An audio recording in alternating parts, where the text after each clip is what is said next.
Hi everyone. Good evening.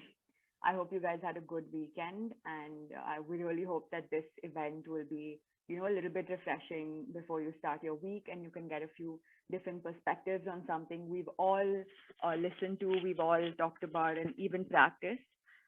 Just to give you a brief introduction of who we are and why we started doing this and what our vision is.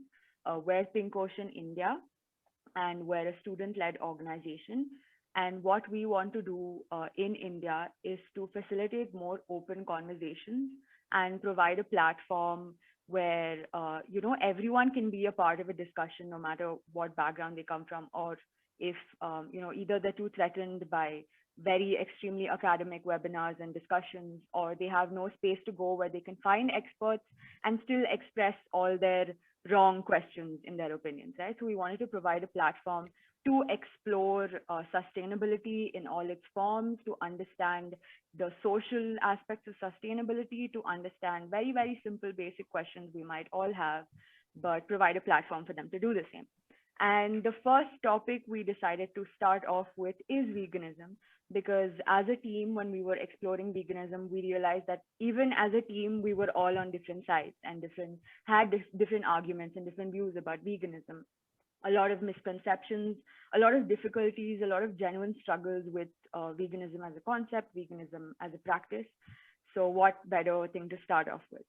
I'll just lay down a few ground rules and also tell you how we envision this discussion to go about.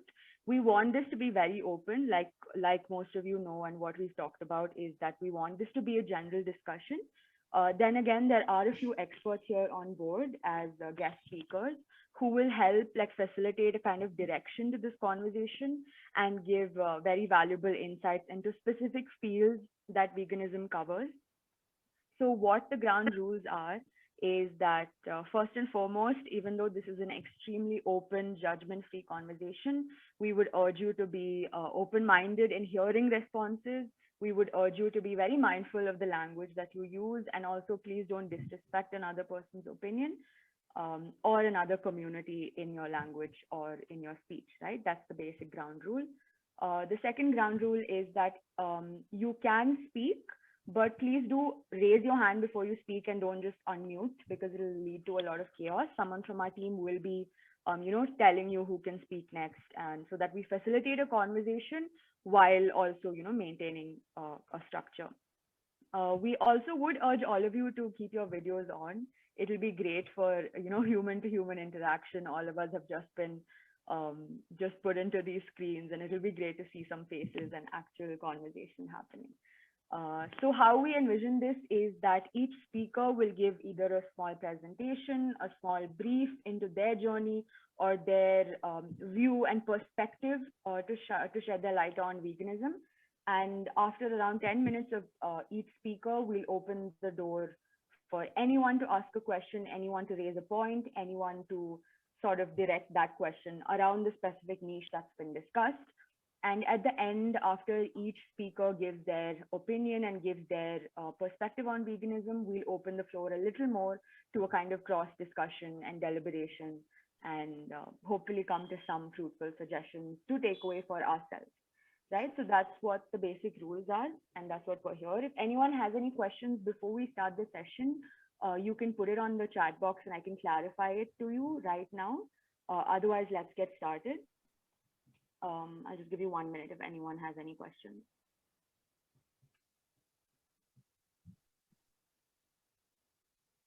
Okay, I'm assuming no one has any questions. So let's start off today with okay, so let's start off with Ms. Sandhya Krishnan. So Ms. Sandhya Krishnan is an ICF certified wellness coach, and she's been studying philosophy and wellness for over 17 years now. And she's also been a vegan for 3 years. And it's what her work stands for is to facilitate authentic self-growth and try to reimagine your life and identify the core challenges and beliefs that are, coming in your way and help you overcome that. So, Ms. Sandhya, it would be great if you could just give us a brief intro into why you turned vegan and what you do and what kind of questions you could answer, like as an expert, and also just your general opinion. Sure. The floor is yours. Thanks, Amaya, and hello, everybody. Really appreciate that everybody made the effort to come here out of curiosity, I hope, and an open mind on a Sunday evening. um, I'll, I was flexitarian, vegetarian, many things. I come from a non-vegetarian family, but I think I was working for a wellness company, and we sort of work with sustainable habit change and how to incorporate practical wellness into people's lives. We've heard every excuse on the planet for why we can't exercise, why we can't eat healthy, why we don't get enough rest. So if I had to say one area of expertise that I have, it's sort of addressing any excuse or any question that any of us might have, because we've all had them, and very often some of them seem insurmountable, which is why we don't embark on habit change. And there's several other reasons why we don't start something, why we cannot keep something up. I mean, we know that the entire gym industry is based on people signing up on Jan 1st and then dropping out by typically within 6 weeks. That's what we know. So if these are some of the challenges that you face and you want to hack, especially in your journey towards eating differently, and really there's no right or wrong way to this, that's really where I would say my expertise would lie, in helping you find your solutions. Why I turned, I'll say the word plant-based, because for me, it actually began with just the food part of veganism, was that I was actually trying to test out a new diet for the company I was working for. We all have these myths, especially those of us who want to build muscle and are on a fitness journey, about how vegans don't get enough protein. I'll say it, but we have a nutritionist to address that bit of it. And so I said, you know what, let me test this out, because there's a specific sort of rules that my company had about eating and timing of it and stuff like that. And my husband, he just said, you know what, you're doing it, I'll join you as well. And for me, it really was a game changer. I keep saying that we must always lean in favor of science, and individual anecdotes should not be what it's very easy for us, because if I can pick an anecdote, so can you, to oppose the view, right? I always work with studies and peer-reviewed and evidence-based data, but I have to say, without trying to sound evangelical, it was a lot of good things for me. And so for me, as a personal choice, it was just that I can't really see myself going back to a different way of eating. It also kind of tied in beautifully with my journey of mindfulness, but also my interest in environmentalism, where my basic thought was, we all are consumers, and nothing comes free, right? So for everything that we consume, there is a cost that we pay. And my thought was that as we increase our awareness, as we become more conscious, can we learn to tread lighter and lighter on this planet? So this fit in beautifully with that as well. The extra energy, which I will say is anecdotal, the better gut health, again, anecdotal towards me, were just happy byproducts. If they are confirmation bias, I'm happy to lean into that for me personally. So these are just some of my personal experiences. I certainly don't impose this as a lifestyle on anybody. I don't sort of nudge my clients towards anything. The way I work is I always see where a person is, where they want to go, and really step by step how you get there. Right? When I was talking about some of the challenges in habit change, one of the big mistakes I feel that we make is that we often take on very, very arduous goals, like you are here and you already want to reach the 10th floor in a few minutes, right? So that gap is simply too wide and too daunting, which is the reason why we simply cannot keep something up. And the other thing I truly believe is that we always have a choice, even when we feel like we are most constrained, oh, my family will not allow it, or my friends are judging me, or I travel so much. When I tested out my program, I traveled to like 5 cities in 3 months, and these were like, small cities in India, small cities abroad. So like I said, throw me any excuse that you may have had, or any conflict that you may have had, and really that's what I hope to help you find answers for. So when we make a choice, I will just say that we just need to be prepared to pay the price for it, and sometimes the price might seem very immediate. Like one of the things I come across quite often is that when all my friends are having this massive buffet and I'm paying the same price for it, price in quotes, I feel really terrible about that. But I will ask that, what is the true price that you're paying? And are you paying it now? Are you paying it 5 years down the line? Are your children going to pay it? Hard for whatever it is that your mind can visualize is really what you need to work with. So finding your why in this journey is the critical first step. And I hope that that's something that each of us can find for ourselves today, and just taking that one step forward. And as far as the larger vegan journey is concerned, I will say again, in my journey of mindfulness awareness, really, I said, okay, I'm not going to just burn all my silk saris or whatever. But again, I think as you learn to start treading lighter, that consciousness comes into you, these things hold less appeal for you, and you can't unsee something that you've seen. So again, while I may not take a very hard stance on some of these, as some of my fellow vegans do, for me, like I said, you move closer and closer towards a path of more mindful living, more conscious living, and fun fact, a lot more joyous living, I will say. One of my biggest misconceptions was about, how a conscious life had to be a very austere or a very joyless life. And I can tell you that myth has been conclusively dispelled for me, and I'll be happy to share any questions around that as well. Rest I'll leave open for questions, Amaya, and I'll hand it back over to you. Thank you so much for saying that, Sandhya.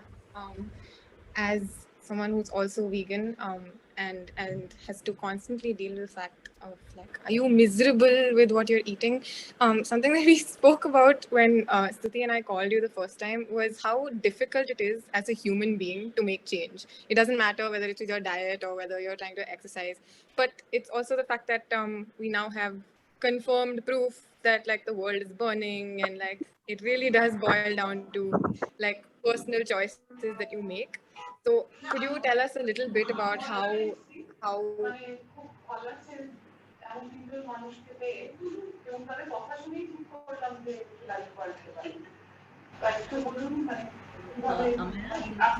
is open, so and request everyone to keep their mics off, please. Thank you. how people can personally, do that and take on it. And like I said, there's no better time than now, right? So Aditi, I'm so sorry. I think I missed the body of your question. Could you just throw in a few words Could that you talk about like why you've like realized it's really hard for people to make change, or what they can do to make that change, right? The biggest factor that people find really difficult to take on veganism with is I don't think I can do it because it's such a big lifestyle change. Could you tell them like small steps that you took, or how to facilitate change, since that's something that you deal with on the daily?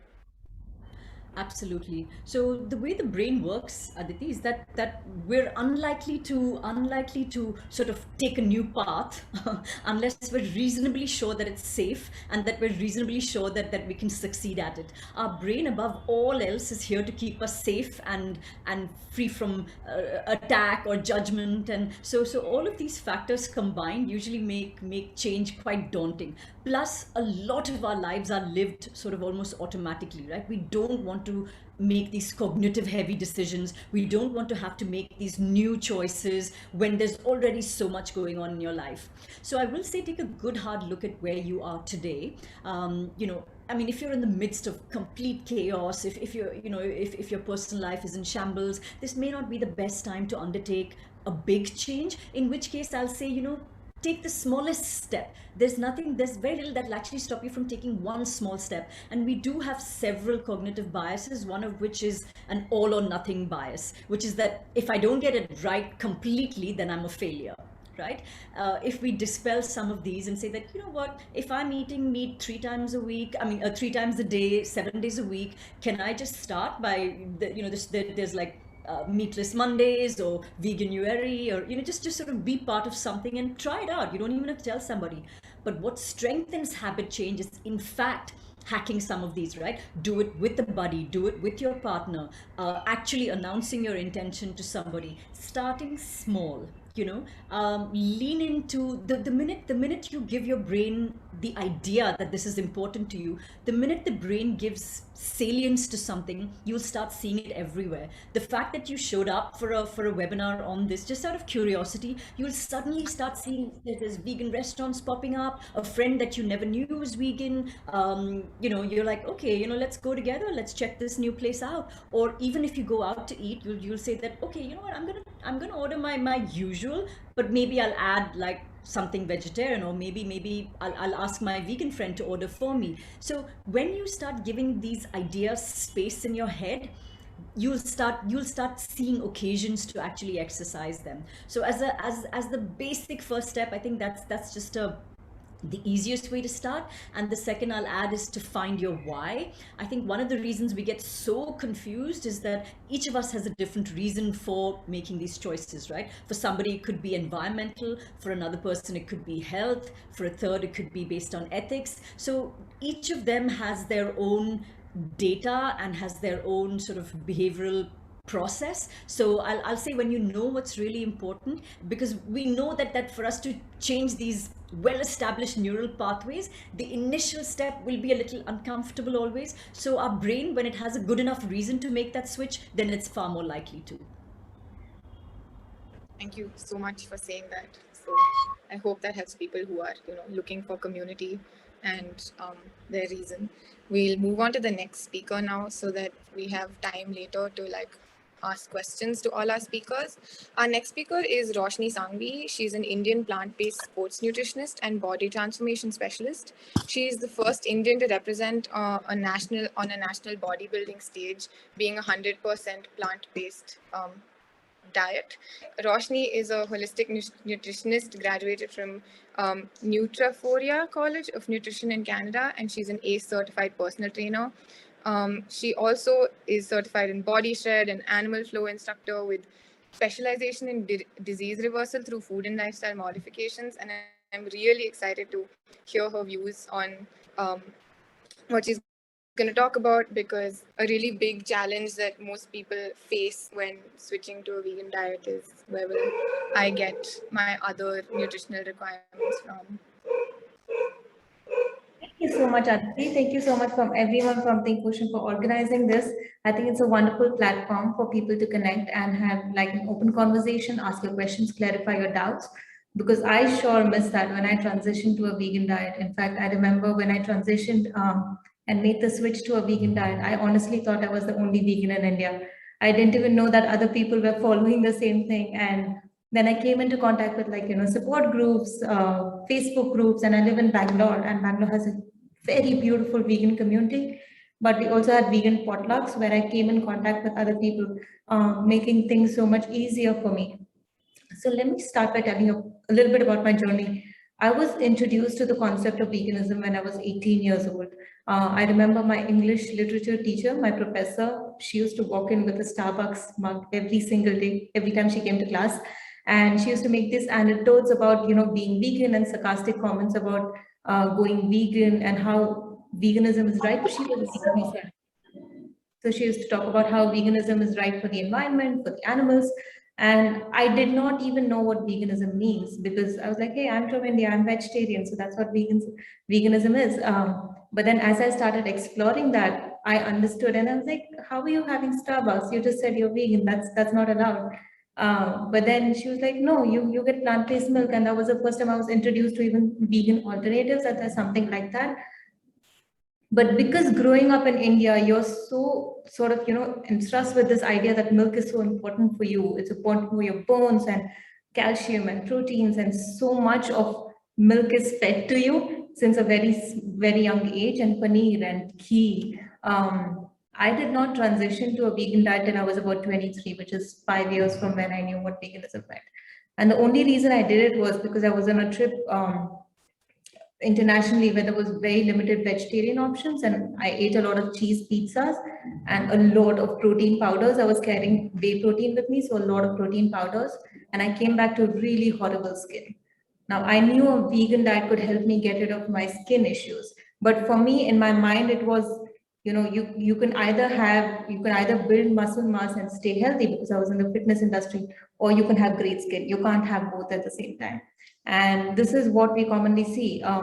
I own a gym, I run a fitness center. So every single person literally who walks into the fitness center to sign up, the first question when we discuss nutrition is, but I'm not sure if I'm getting enough proteins. And this person could be like 100 kg plus, struggling with heart diseases, diabetes, hypertension. But all they're worried about is, I'm not getting enough proteins. And this started making me think, why is there such a lack of knowledge? This was around the same time I came across the book, The China Study. I highly insist everyone to read it. You should read it if you're in the health and fitness industry, but even if you're not, it's a great book to pick up, because during our course of education, even as nutritionists, we are not taught that a vegan diet is right for you. If you open one of the books, any nutrition books, which are recommended reading list, if you're studying nutrition, veganism is sort of like a very extreme diet. It's not recommended. And when people follow a vegan diet, there's a list of, but you could be lacking in this vitamin, this mineral. No one talks about a keto diet like that. No one talks about an Atkins diet like that. But veganism is spoken in a very negative light. And I wish there was more education out there. I tell this to clients now that when compared to any other diet in the world, a vegan diet has the highest amount of micronutrient content. If you're following a keto diet, then you could be lacking in at least 26 micronutrients, but no one is talking about that. And when you're following a vegan diet, you don't have to think about, where am I getting my vitamin C from? Where am I getting my calcium from? Where am I getting my iron from? As long as you're eating enough calories, you're getting everything, including proteins. You're getting more than enough proteins, but this is not spoken about. So when I came back from my trip and I had really bad skin, I told myself, hey, let me try a vegan diet for 6 days, 7 days, 1 week. What's worse? I couldn't lose a lot of muscle mass in 7 days. And I was really concerned about losing muscle mass, because I was training very hard at the gym and I wanted to reach a certain body fat percentage. The 7 days has been a few years, like 7 years now. It's been a long time. I've been on a plant-based diet. But 1 year of being plant-based, I decided to compete on a plant-based diet, because there was so much about bodybuilding, and you can't compete when you're on a vegan diet. I was blessed to find one of the best coaches. She's a vegan coach and she was from Australia, and she trained me online to help me compete and be on stage on a plant-based diet. And when I was standing backstage talking to all these women about their experience about bodybuilding is hard. Bodybuilding, especially for women, is really hard. It's a lot of hormonal turmoil, expectations are very different, and it causes you to miss your periods, it causes you to develop thyroid, other hormonal related diseases, and it's in general, bodybuilding is frustrating. It's not the healthiest sport. But when I was talking to these women backstage, and they were telling me that how they haven't got a period in months together, they have no sex drive, they're losing their hair, the skin is bad. And we were similar body fat percentages, and I'm like, I don't have all those problems. I was also on a high carb vegan diet when I competed. So I was still eating my rice and beans till the very last day before stepping on stage, which you don't see a lot of people doing. My coach didn't ask me to drop calories drastically. And that's the beauty of a vegan diet, because it's so high in resistant starch and fiber is not absorbed and converted to fat in the body. It fills you up. It's really great for your gut. It provides you with energy, but it's not converted to fat versus, taking in excess proteins or excess carbs or excess fat. So while I was learning this on my journey, competing as a bodybuilder, where you're expected to eat one of the healthiest, most nutritious diet, and I learned that for people who are trying to lose weight, for people who are trying to reverse diseases, this should be it. People should be following this kind of a nutrition plan. Many times when I'm working with clients and they say that, if it's a diabetes reversal program, and they say they've tried different diets in the past where they've stayed extremely low calories and their sugars dropped, I'm like, but that's not fixing the problem. If you're not eating, of course your glucose level is going to stay low. And that's not reversal. That's not reversing your disease. That's just, band-aiding the wound. That's not fixing the wound. So you don't hurt yourself again. And through my experience now, I know plant-based diet is the only diet in the world where you can reverse your sugar, you can reverse your thyroid, hypertension, PCOS, and all of these, and without thinking so much, without calorie counting, without macro counting, because it's naturally so high in micronutrient content, you don't have to think so much. Of course, till date, I always get questions about calcium and proteins, and those are the most common ones. And generally, when I ask a client to tell them, what are you eating throughout the day? And they write and they give me, I'm like, you're worried about your calcium and protein, but you're not getting like vitamin K. You're not getting enough iodine. You're not getting enough zinc and magnesium. Aren't you concerned about that? Because that on a long term leads to multiple diseases in the body. And that shouldn't happen. So that was my experience. And now my agenda is to help spread this message across the globe that a plant-based diet is not only the right choice in terms of the environment and ethical choice, but it's also the best in terms of health for yourself. So from the most selfish perspective, I urge people switch to a plant-based diet because it's right for you. I work with clients and I'm a plant-based nutritionist, so I don't recommend anyone to have dairy and meat. Of course, when people are making the transition is hard and I would help them make the transition. But ethically, I wouldn't feel right putting something on someone's plate knowing that it's bad for you. Even a single meal of meat or eggs or dairy could be harmful to your body. And when you know that it's so bad for you, and the alternatives are much. So when people say vegan diet is restrictive, this is my answer to them. So when you're a vegetarian and you want to drink milk, the only option you really have is cow's milk, goat's milk, and camel milk if you get really fancy with it. But when you are looking vegan options in milk, there's like, walnut milk, chia milk, soy milk, rice milk, hemp milk. There's so many options. So it really just opens you to more diversity of plants instead of limiting you. It's not even limiting that.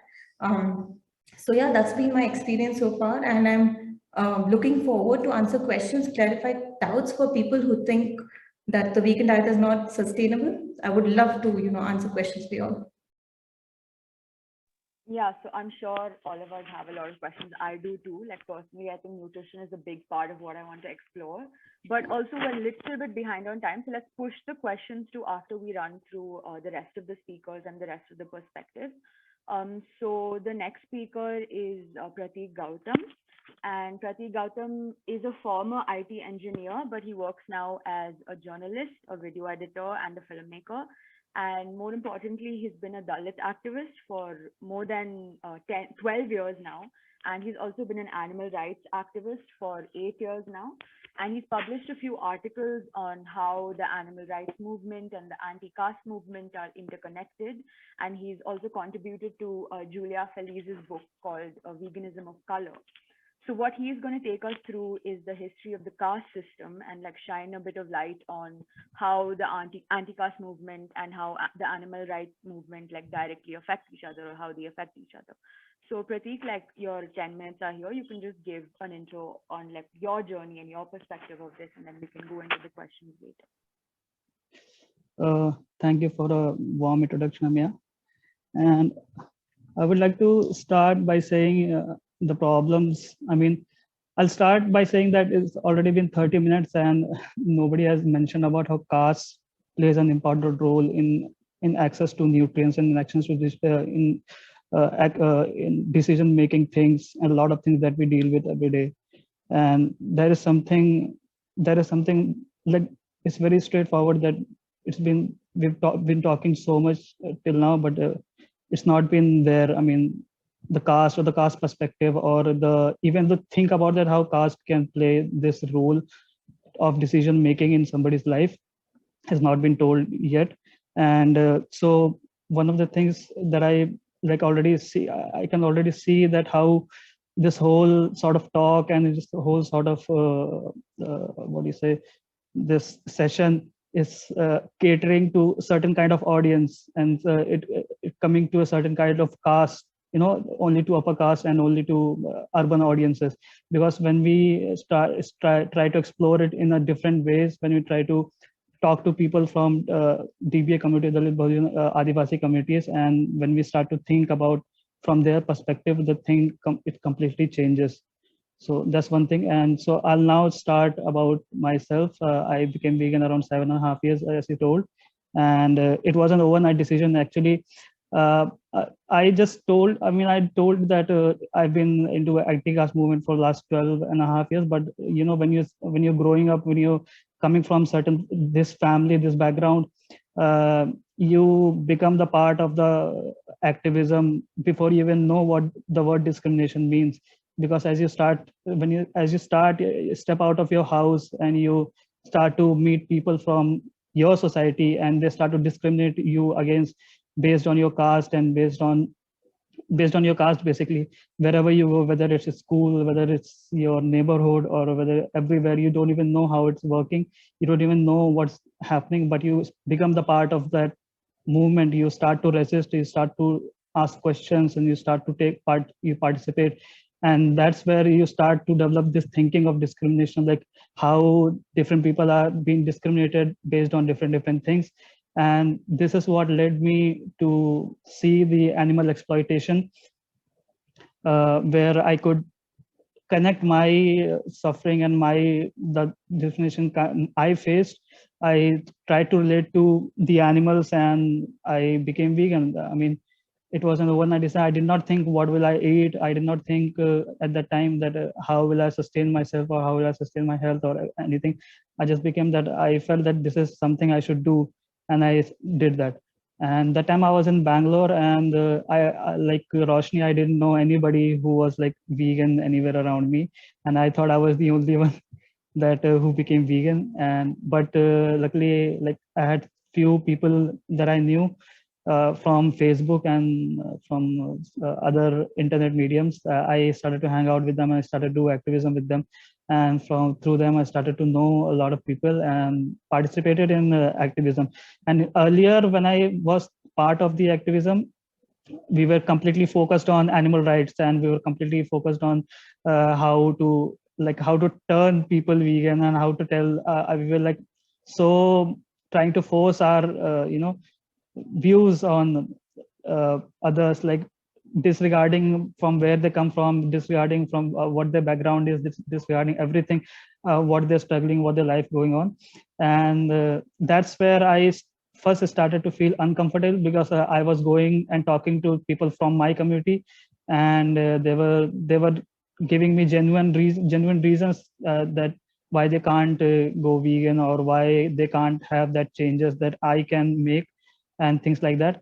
And when I came back and started to discuss with other people in the group of activism, I did not get very good response. And I also started to feel this sort of upper caste mentality that had in the community, that it still has in the community. And I was sort of feeling very outcasted in the community, because they were not able to understand what I'm saying, and they were completely ignoring what I'm saying.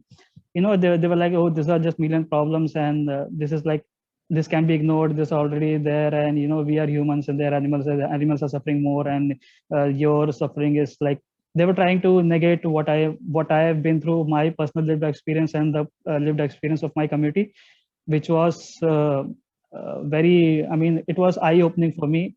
And after few of the people who I was comfortable with, they left the activism scene. So after that, I also left the activism scene, because I did not want to be the part of such groups where I was not appreciated, or the people of my community were demonized because they were not vegan, and it was not up to them also that they were not vegan.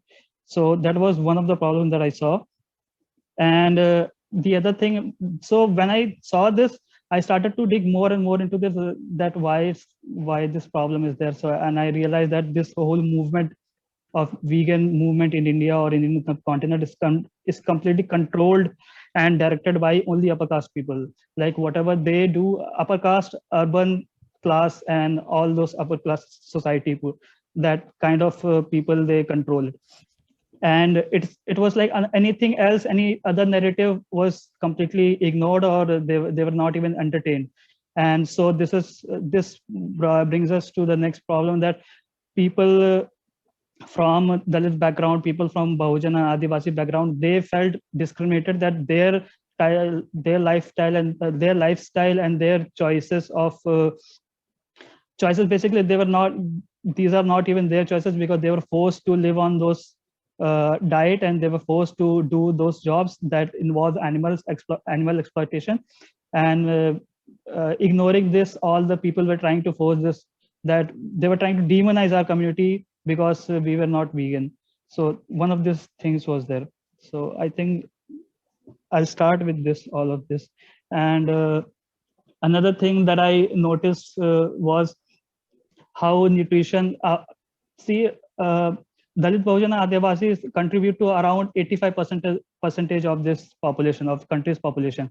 And if you go to many areas, many communities and many areas, many states and everywhere, you'll find that many people, their diet most of the time that they eat is vegan by default. You see dal chawal and idli sambar and all sort of things. I mean, these are like very popular, but when you go to different small areas, you'll find different food, staple foods that are vegan by default.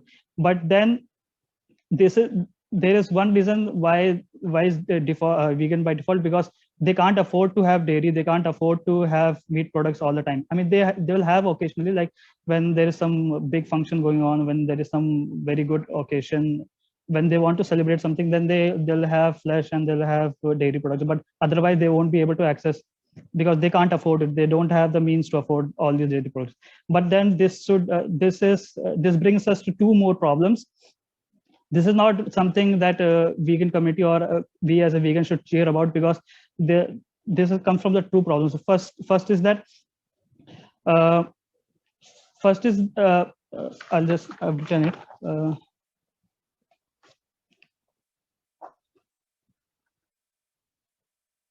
So this means that their standard of living cannot provide them certain. So recently, what happened? Recently, around July 31st, people from Ashoka University and Heidelberg University, I think, they published a research where talked about how nutrition plays an important role in the growth of Dalit kids. Where, I mean, it stunts their growth, because the lack of nutrition in their diet stunts their growth, and they lag behind, like in terms of height, also in terms of their health structure and the kind of diseases that they get. There was like a startling difference between upper caste people and people from Dalit, Bahujan, Adivasi communities. And so because their diet, which is obviously, I mean, we have nutritionists here and everyone, they can probably have better idea about why in spite of having a diet which is like by default plant-based, they're not able to access those nutritions. So that is one reason why we should not be considering this as a good thing. And another thing is that these items, dairy products and meat and all sort of things, these are considered a luxury items for them. Of course, we can say that this is very wrong and we should not encourage this, and we should tell them. But we also have to think about from their perspective. It's very similar to saying that, oh, I used to drive car, but now I don't drive car. I ride bikes, because bike is environmental friendly and bike doesn't cause any pollution and it leaves less carbon footprints and everything. It's very similar to saying that to them, that, oh, you please don't buy a car because it creates pollution, it increases carbon footprint, etc., etc. So you don't do it. So we are doing a form of classes discriminations against them, that we're telling them, also because we are not providing them any alternatives to what they can do. And also the changes that they want to make, like I can make the changes, everybody cannot make such changes in that sense.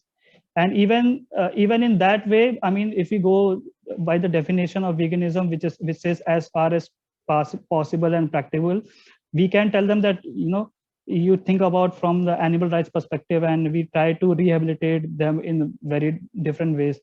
That is one of the ways that we can approach this. So I think I went to all the directions related to caste and everything.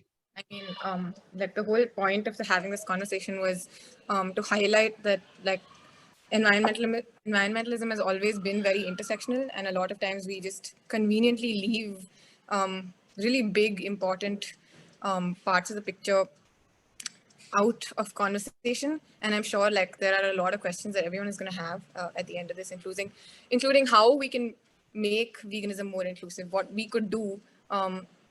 I mean, through your lived experience, if you could tell us how we could facilitate the process for someone else who's trying to be vegan but may not be able to because of their class, or the fact that I understand there are a lot of challenges, but one of the things we're going to actually look at now also is the fact that religion and especially in the Indian scenario that we're currently in, how that plays, where there are a lot of communities that thrive and survive off of selling meat and eating meat, and what happens with what the current political scenario in the country is. And that brings me to our next speaker, who is Rama Ganesan. She is an animal and human rights activist. And after learning about veganism 10 years ago, she worked in multiple organizations and founded many local activist groups. She's an educator in ethical choice program. She has presented on vegan ethics in over 700 high schools, middle schools, and college classes. At the same time, she's also been aware of how Hindu vegetarianism, despite its superficial alignment with vegan practices, underpins the principles that are quite contrary to the liberatory messages of veganism. And she has learned about the anti-caste movement inspired by Dr. Ambedkar, and she's going to talk about that now.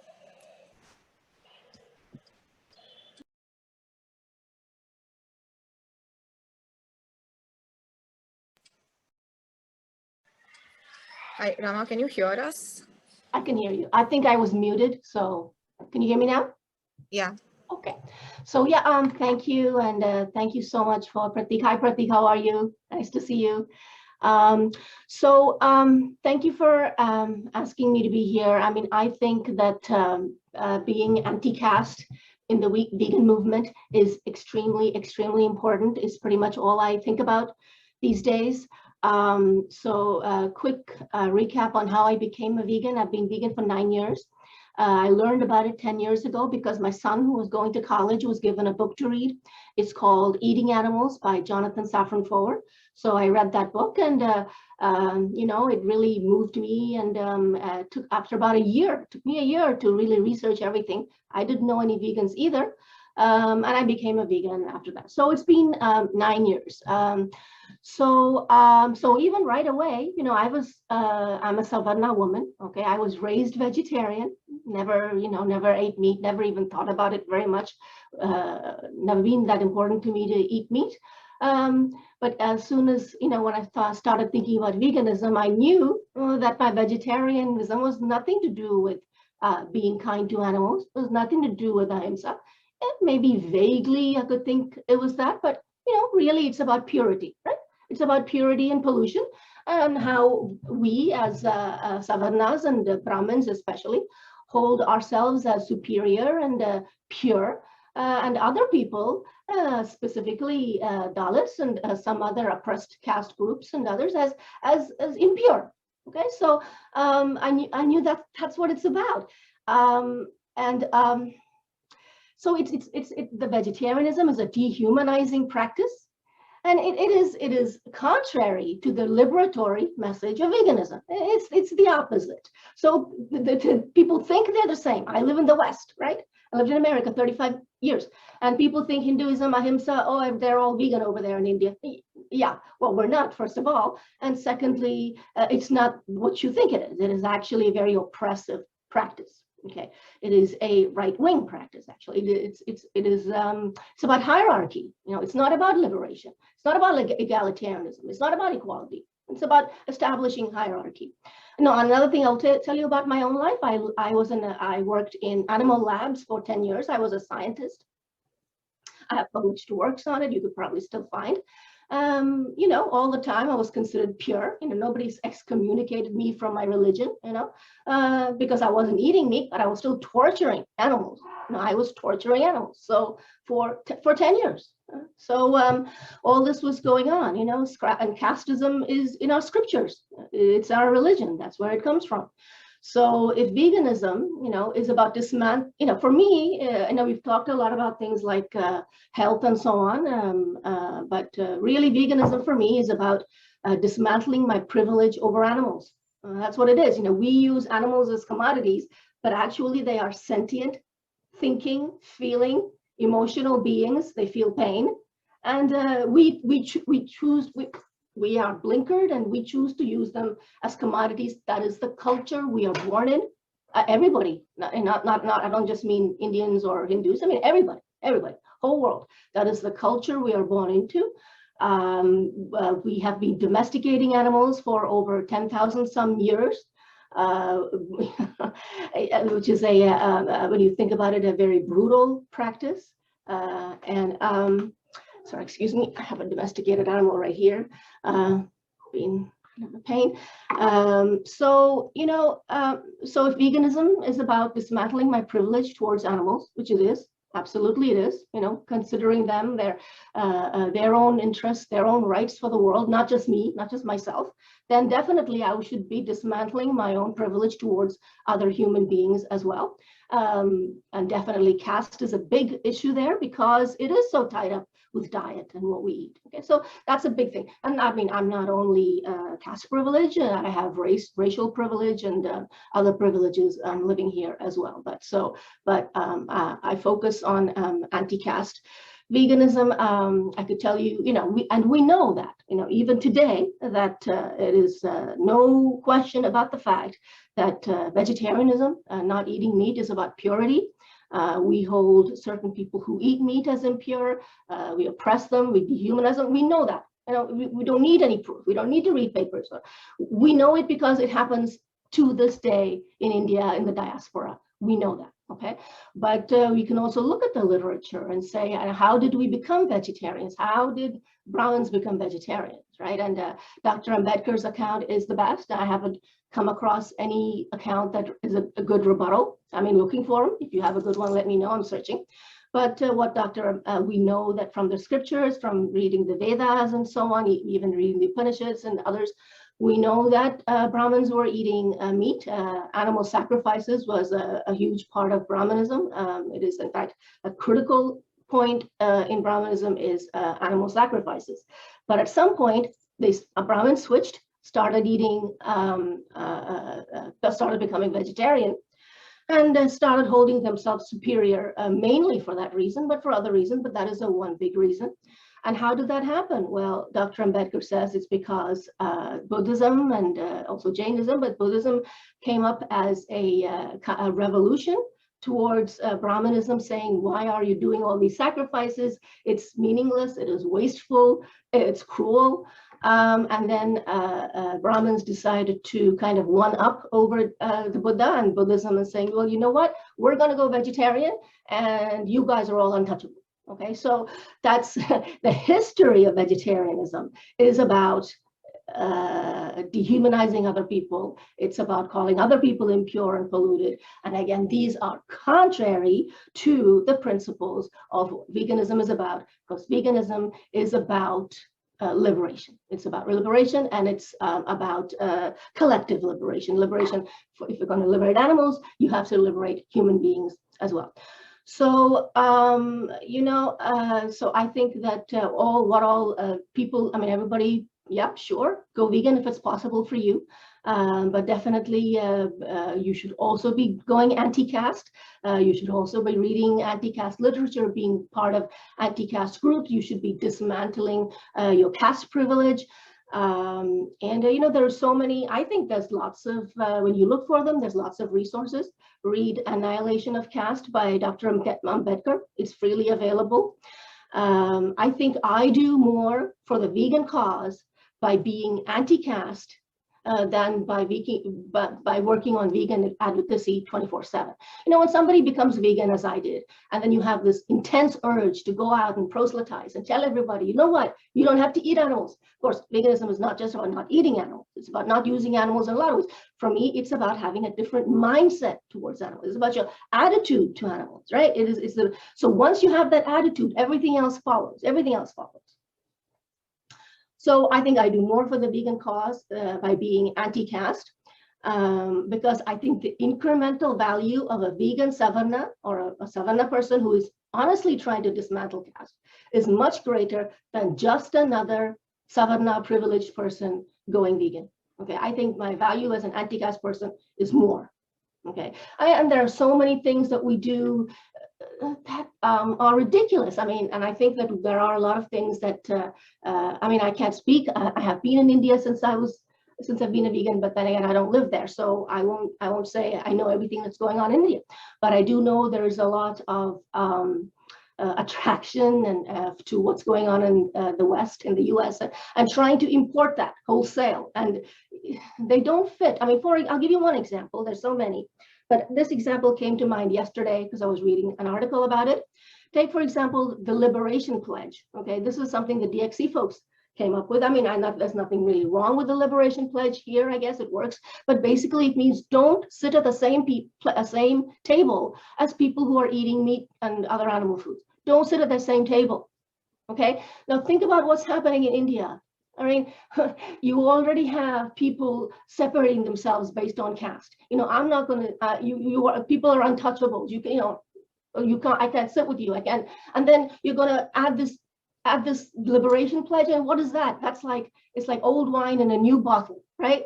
You know, it sounds just like this age-old discriminatory practices, right? So I think that taking the Liberation Pledge and saying I'm going to do it in India, well, you know, you really have to think about the dynamics in India and what we have been doing. We as Savarnas and Brahmins, and what we have, Brahmanism has been doing for millennia, for 3,000, well, to 2,500 years or so. You know, and really we have to dismantle all that and think about things in that context. So I'm not saying don't go vegan, you know, go vegan, but definitely go anti-caste as well. You know, even if you don't go vegan, go anti-caste, okay? So I think that for me, being anti-caste is more important than being a vegan, but I mean, I am a vegan though. For me, it's, and I won't speak for everybody, for me, it's second nature. For a while there, I thought I was being a hero by being a vegan, but now I don't think so. It's second nature. It's sort of easy. I guess I have certain privileges also. You know, I only eat vegan food and I'm fine. Other people say they're not. I take that at face value and try to talk to them about it. And you know, if people say they have problems, we listen to them and say what the issues are. So I think that's pretty much all I have notes on. I don't see any more, but I would love to take questions. Thank you. Yeah, so I think, like you said, right, it's not debatable whether caste exists or not. That's not up for debate. But unfortunately, even like Pratik was mentioning, right, we don't bring caste to the conversation ever. Like in any topic we discuss, we don't look generally, right? Unfortunately, generally. So there is a lot. I personally have a lot to discuss and talk about, and I'm sure everyone has some views or some opinions about this. So let's just go through the next speaker and then we'll open up the floor for discussion. So our last speaker for the day is Professor Dr. John Clammer. Welcome. And he's a sociology professor at Jindal Global University. And before that, he was a professor of comparative sociology and Asian studies in Tokyo, and also a professor and advisor to the rector at the United Nations University. He has taught and researched all around the world and has had like regular visiting posts across the world, and currently works mainly on the interface of culture and development, the sociology of the arts, and issues of sustainability. So we've brought caste to the conversation, but it'll be great to see, you know, the sociological, a little more wider perspective on food and food habits and culture. So the floor is yours. Okay, thank you very much, and for setting up this evening.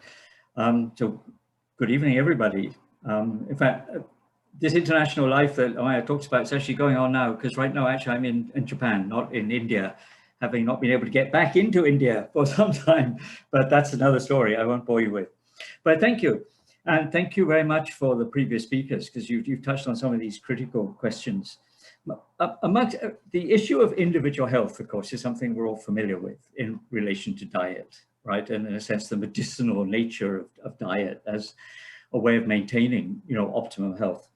But what I'd like to touch on for the next few minutes is a kind of bigger issue, which is the relationship between food and social justice. And within social justice, in fact, I do include animals, because I think animals are part of society, of course.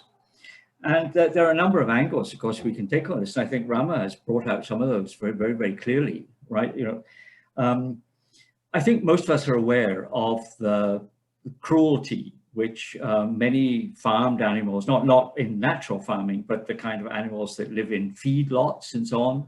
I think particularly in the US, thousands of cows, for example, herded together, fed on a diet which is not natural to them, particularly a soy-based diet, you know, which is, as we know, extremely nutritional, for human beings, for human diet, rather than being fed on cows, for whom it's not a normal diet at all. I think we're aware of these kind of cruelty aspects. I think what the last year has partly shown us is the dangers of the real dangers of climate change. As you probably know, it was only about 3 weeks ago, the Intergovernmental Panel on Climate Change issued its latest version of its report, really, signaling that this is not a joke anymore. I mean, and we've seen throughout this year, 2021, forest fires in the US, heat dome in Canada, killing people in Canada of all places. You don't really think of Canada as a place having heat waves. Forest fires in Greece, devastating floods in Germany and other parts of Western Europe, and this kind of stuff.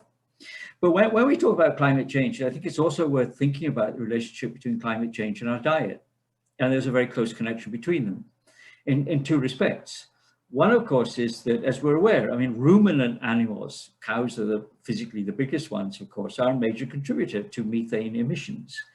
So, as many people have pointed out, I mean, this is not an idea of my own, the reduction of meat eating, in fact, has a very, very positive impact on mitigating the kind of climate change that we see going on all around us.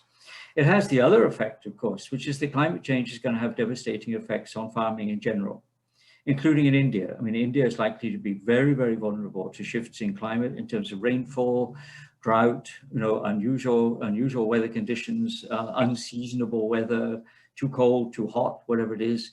And given that, the percentage of the Indian population, which is still actually dependent, we're all dependent on agriculture actually, but I mean dependent on it in the sense of being their primary livelihood, is going to have, of course, enormous consequences. So I think the climate change aspect is one thing to think about, and the kind of impact it has in the relationship between diet and mitigating that kind of climate change. But I think there are other issues too, and very briefly, we see the world population growing all around us. Some optimists think it will stabilize 9 billion, 10 billion, 12 billion, but it's not likely to shrink very much in the near future. And if you look at population pyramids, I mean, here in Japan, we have an aging society. The number of old people over 65 is increasing, and the number of births is dropping. So you're really going to have a society where it probably at least a third of the population will be over 65, or maybe already. In much of the so-called developing world, that's not true at all. Of course, you have explosive population in a lot of Sub-Saharan Africa, particularly parts of Latin America, and so on. And this is, of course, going to mean the issue of food justice is going to become a primary political issue in the near future. How to feed these people, who to feed them, who's going to feed them, and what are they going to eat, in fact. Now, I mean, the idea of just reducing population, I mean, that's possibly one solution, but it's not probably what is going to likely to happen in the near future, at least in the world, meaning near future, meaning not for several decades at least. Right? The question of food sovereignty or food justice is therefore going to become a primary political issue. In other words, what we eat is politics. Okay, we don't maybe always think of it in that way. It's highly political because it deeply affects the way in which society is structured. You point out issues of caste, but this is also true of class and other kinds of social hierarchies and inequalities found in other societies. I mean, not only in India by any means. This means, in fact, that amongst the issues that I think are going to emerge in a big way in the very, very near future will be access. I mean, the right of access to food. In fact, even the question of food as a right. And if, in fact, we were to enable to argue it, the food is not a right according to the Universal Declaration of Human Rights, the famous document signed in 1948, which is still part of the architecture of international law, right? But food is not in there, okay? The question of whether we need to think of extending the nature of rights in at least two directions. One is, if you like, backwards to animals and their rights perhaps not to be killed and eaten, and certainly not to be killed and eaten under conditions of cruelty. And the other is, if you like, forward to argue that in fact the right to nutrition is a human right. And something's gone profoundly wrong with societies that cannot feed their own populations. You know, what do we have a government for if they don't do this? As Pratik pointed out, I mean, I always forget numbers. It's something like, Pratik probably knows, something like 40% of children in India by World Health Organization standards suffer from malnutrition in terms of body mass, height, weight, and so on relative to their age, which if you think about it is scandalous. The Indian economy has grown in percentage terms enormously over the last 20 or 30 years. But those gains have not been distributed in terms of social justice, in terms of making accessible to the bulk of the population the most fundamental things that they should receive. And of course, amongst those fundamental things are obviously nutrition, food and water, as well as, you know, shelter and the usual things. Something's gone seriously wrong here. So I think my point is essentially that responsible eating is political. And if we think in that way, then we have to think about what constitutes responsible eating and how, in fact, the food available in the world can, in fact, be distributed in such a way that we have some kind of equality across societies and across social groups and classes within a society. It's also scandalous, I think, that it's estimated that at least 40% of the food generated in the world is wasted. Vast amounts of food are allowed simply to go to waste, destroyed, because it doesn't reach the people who actually need it. It's also, I think, very scandalous that when you look at things like deforestation, which you might not immediately associate with your diet in the Amazon, for example, a lot of the deforestation in the Amazon, which of course is the kind of green lung of the world, those trees are being cut to grow primarily, I will wrap up, yes, soybeans to feed cattle, okay? And, you know, the cattle are going to become hamburgers to be consumed in North America or somewhere, or in the big urban centers of Latin America. So we see the extraordinary diversion, in fact, of vegetable food to simply feed animals. And all of us know as well, I think, for example, the cow is a very inefficient converter of vegetable food into meat. They're highly inefficient in that way. And so again, in terms of simply energy balance, something quite wrong is happening here. So that's really my point. Food is political.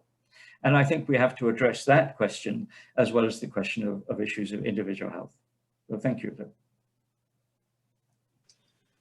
Thank you so much. And thank you to everyone, all the speakers who spoke.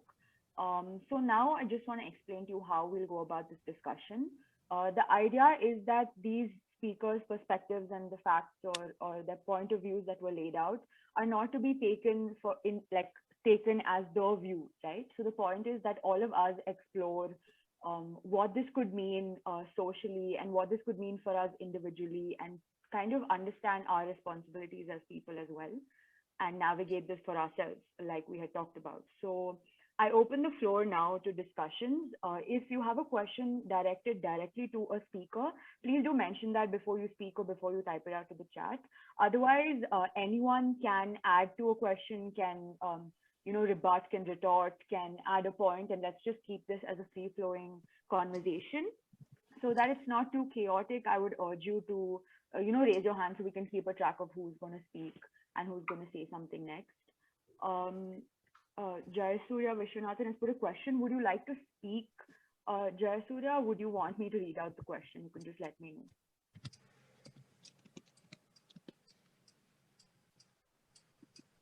Okay, sure. So the first question is, how would you connect the caste system to other oppressive social structures in the world? Are there similarities between other oppressive social structures and the caste system? Are there any broader learnings that we can take from studying this? Specific to nutrition and also obviously as the caste movement as a whole. Directing me to any resources who learned about the same. So anyone who knows about caste, and obviously the speakers who are equipped to answer the question or maybe just facilitate a discussion can go ahead. We'll start with Bhuvnesh because he raised his hand. I have a question to ask. Oh, okay, sure. So would anyone from the speakers or from the audience like to answer Jayasuriya's question first before we move on to Bhuvnesh's? Yeah, I could take a stab at that if that's okay. the question was, is the caste system similar to other oppressive systems around the world?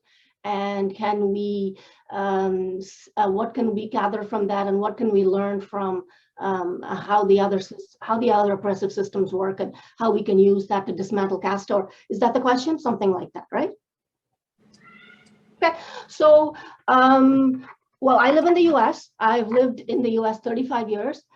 So obviously I know a little bit about anti-racism. I know about racism, anti-Black racism. Okay, so as you know, as we know, with Isabel Wilkerson's book from last year, Caste, and it's called Caste, that there's a lot of comparisons between anti-Black racism and casteism. Specifically, she has equated Dalits, the situation of Dalits and the Black Americans here. There's lots of similarities, and we just had a good long discussion about it in a book group. There's lots of similarities, and you might want to take a look at Ms. Wilkerson's book as well.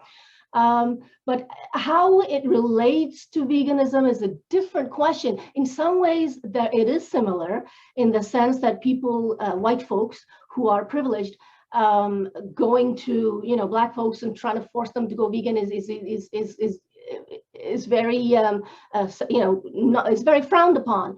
Using analogies from Black American enslavement, their history of slavery, and then applying that to animal liberation, it is so offensive. And it happens all the time. It happens all the time. I try not to get into a fight about it.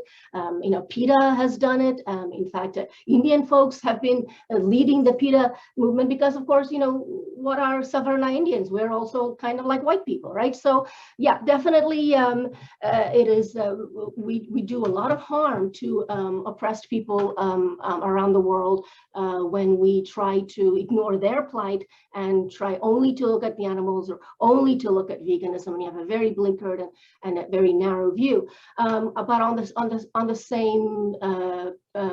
other hand, I would also say there are big differences in the sense that I have already pointed out that the caste system is very much tied into food. Okay, it's very much tied into eating or not eating meat, which is not quite the case for Black Americans.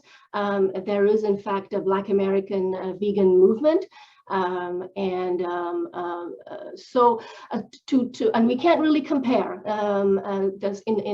Among Black folks, there is a history of plant-based eating. It's called ITAL. And which, of course, the folks then the oppressed caste people in India don't really have that. In India, it's the decolonizing diet for a Dalit would be, decolonizing from Brahmanism would be being free to eat beef, right? Decolonizing for a Dalit person, of course, I don't want to speak for Dalit people here, Pratik can tell me I'm wrong, but decolonizing from Brahmanism means eating beef and feeling fine about it, okay? Decolonizing for Black Americans is about eating more plant-based food, because American diet is eating meat 24, 3 meals a day. They eat 218 pounds of meat per person per year. 218 pounds, and in comparison in India is 8 pounds per person per year. I mean, think about the difference. So yeah, there's definitely similarities between oppressed peoples around the world, but when it comes to veganism and meat eating and diet and so on, there's also very big differences that are unique to our subcontinent. That's my answer. I hope that somehow answers your question. I'd like to add on to that. Yeah, sure, do go ahead.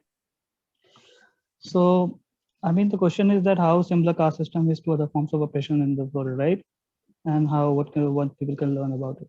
So I'd say the other forms of oppression in the world are similar to caste system. It's not like caste system is similar to other forms of oppression. I mean, they are both sort of related, because why I'm saying this, because caste system and caste-based discrimination is the oldest form of discrimination that is known to mankind that I know of. And probably from my knowledge, that is one of the oldest. this form of hierarchical based discrimination, I think this has been borrowed by other European nations, European systems, and a lot of American colonial system. I think they have borrowed it from the Indian subcontinent. This caste system has been borrowed from India to outside world. And so in that way, it's very, very similar, and the structures are very similar, except that here we are discriminating people from their own race and people from their, from similar color based skin tones and everything like that. And one way that is not, it's not similar to other forms of oppression is that caste system is invisible. Caste system is invisible. I mean, you could be seeing it, right? I mean, it's happening everywhere around you, everywhere. Like you just go outside of your house and you'll see the form of caste-based discrimination that is happening around it. But you won't know because you don't. Either you are privileged enough to ignore all these things, or you come from a certain background and you sort of face this, that you know that, okay, this person is doing this work, so basically because he's coming from that community, he is doing that, and he's not allowed to do this work, and he's not allowed to do that work. That way it works into that way. And it also, it's all about power. I mean, this whole caste system is all about power. It's all about power. We a lot of people, we have this notion that, because Dalit people are supposed to clean the toilets, Dalit people are supposed to clean the flesh, and they are supposed to work in the tannery. Of course they are working there, and of course they are doing all that thing, but the money, but the whole business of sanitation, whole business of leather, whole business of tannery, that is actually controlled by Brahmins. So Brahmins are Savarna. So if there is a industry, if there is a industry, leather industry, the Brahmin guy would be sitting there surrounded by leather. He'll be sitting there in stinking, all those things, stinking environment and everything. He will be the one making the money, and he'll be doing the exploitation. So it's not like that they are not doing the work. They're also there with Dalits, but they are the one making money, and they are the one holding the power. It's the same in sanitation work as well, where you see people going into the pit and cleaning all sort of things, and they're coming out, but the money is made by the Brahmin. The business is controlled by Brahmin. And you could see this example very recently happened. Founder of Dalit Camera, he wanted to start his own sanitation business. He had his sanitation truck, where the sanitation truck would go to different houses and different societies, and they would collect all the waste, sewage waste, and they will dispose of like regular, like how it's done. But because people around there, savannas around there, they already had this business. They had this business, they had this control. So they protested against this, and they threatened him to not to continue this business. So basically, he is doing the sanitation business, what he's supposed to do, what his caste was supposed to do, but still he's not allowed to do it because he's making money. He's trying to live off of it. So this is one of the ways caste system is very different from other forms of discrimination. And also this whole hierarchical system of caste system, that is also brought into animals. You must have read it, a recent article. If you've not, you can just see that one of the authors, I don't know who, she talked about how Sanskrit literature distinguishes animals based on caste. I mean, they have assigned caste to animals. And in my article also, I have written it how animals are distinguished, distributed against caste. I mean, according to caste. So Brahmins will have access to cows and cows and all those holy sacred animals, and Kshatriyas will have access to horses and mules and all sort of things like that, and Vaishyas will have different sort of access to different animals, and Shudras and Atishudras means outcast people who don't even have caste. They won't have any access to any animals. They will only come to the picture when an animal is dead. Suppose a cow is there, they're worshipping them all the time. But when she's dead, then the Dalit supposed to come and clean up all the mess, and this they used to do. So this way they categorize animals also into that, and that is why it's very important when you're being vegan, you're also being anti-caste, because you're just not doing about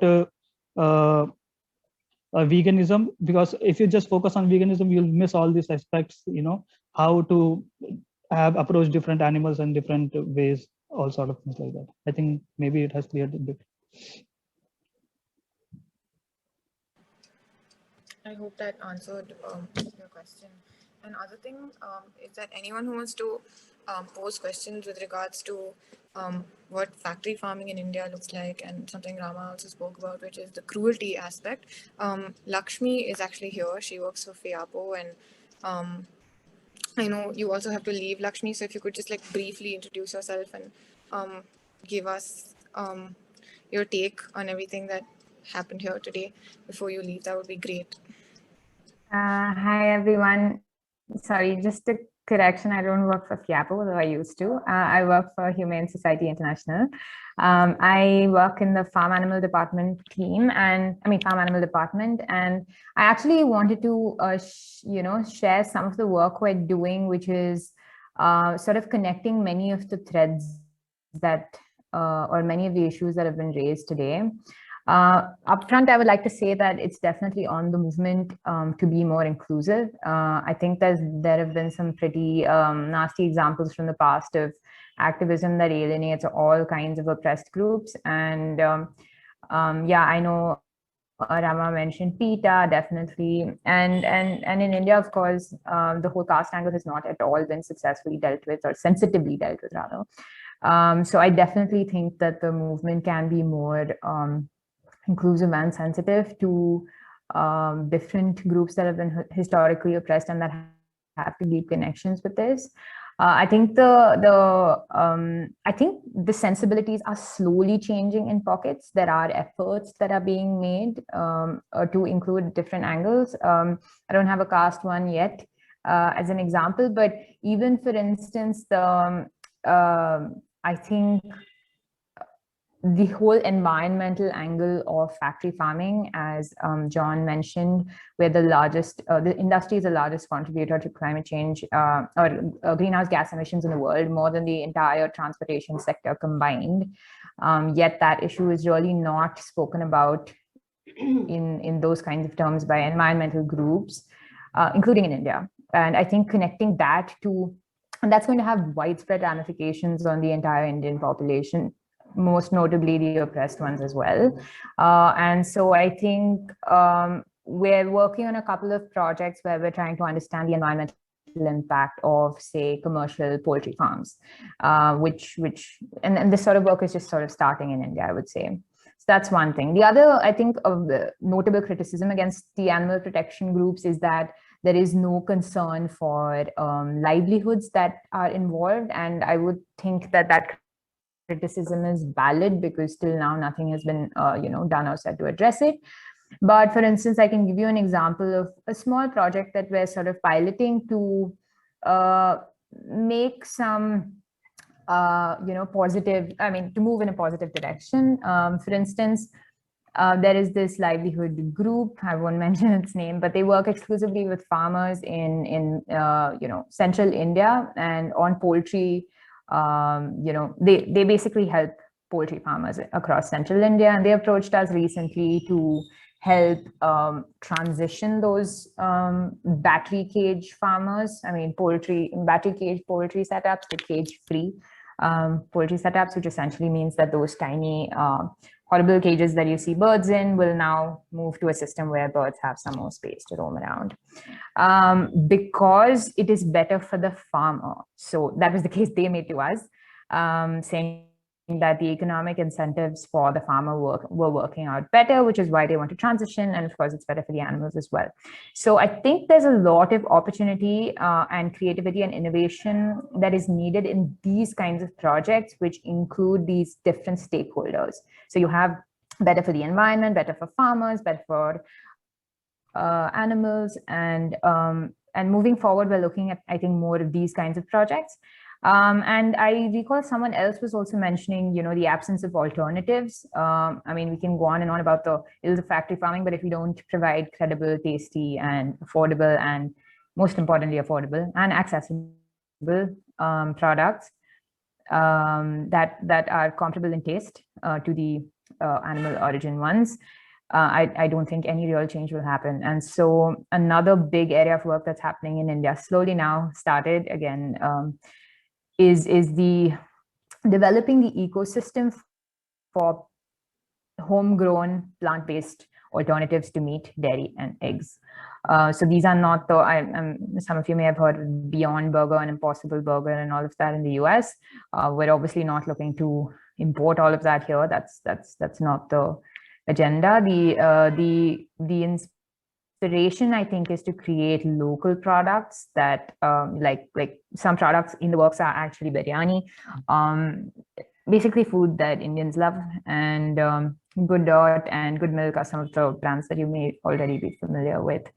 And for instance, we're working on with another government institution to develop a mushroom alternative to conventional meat products. So which is also its own area of potential employment generation. So that employment generation in the plant-based sector will hopefully in the future offset any of this transition from the animal-based sector.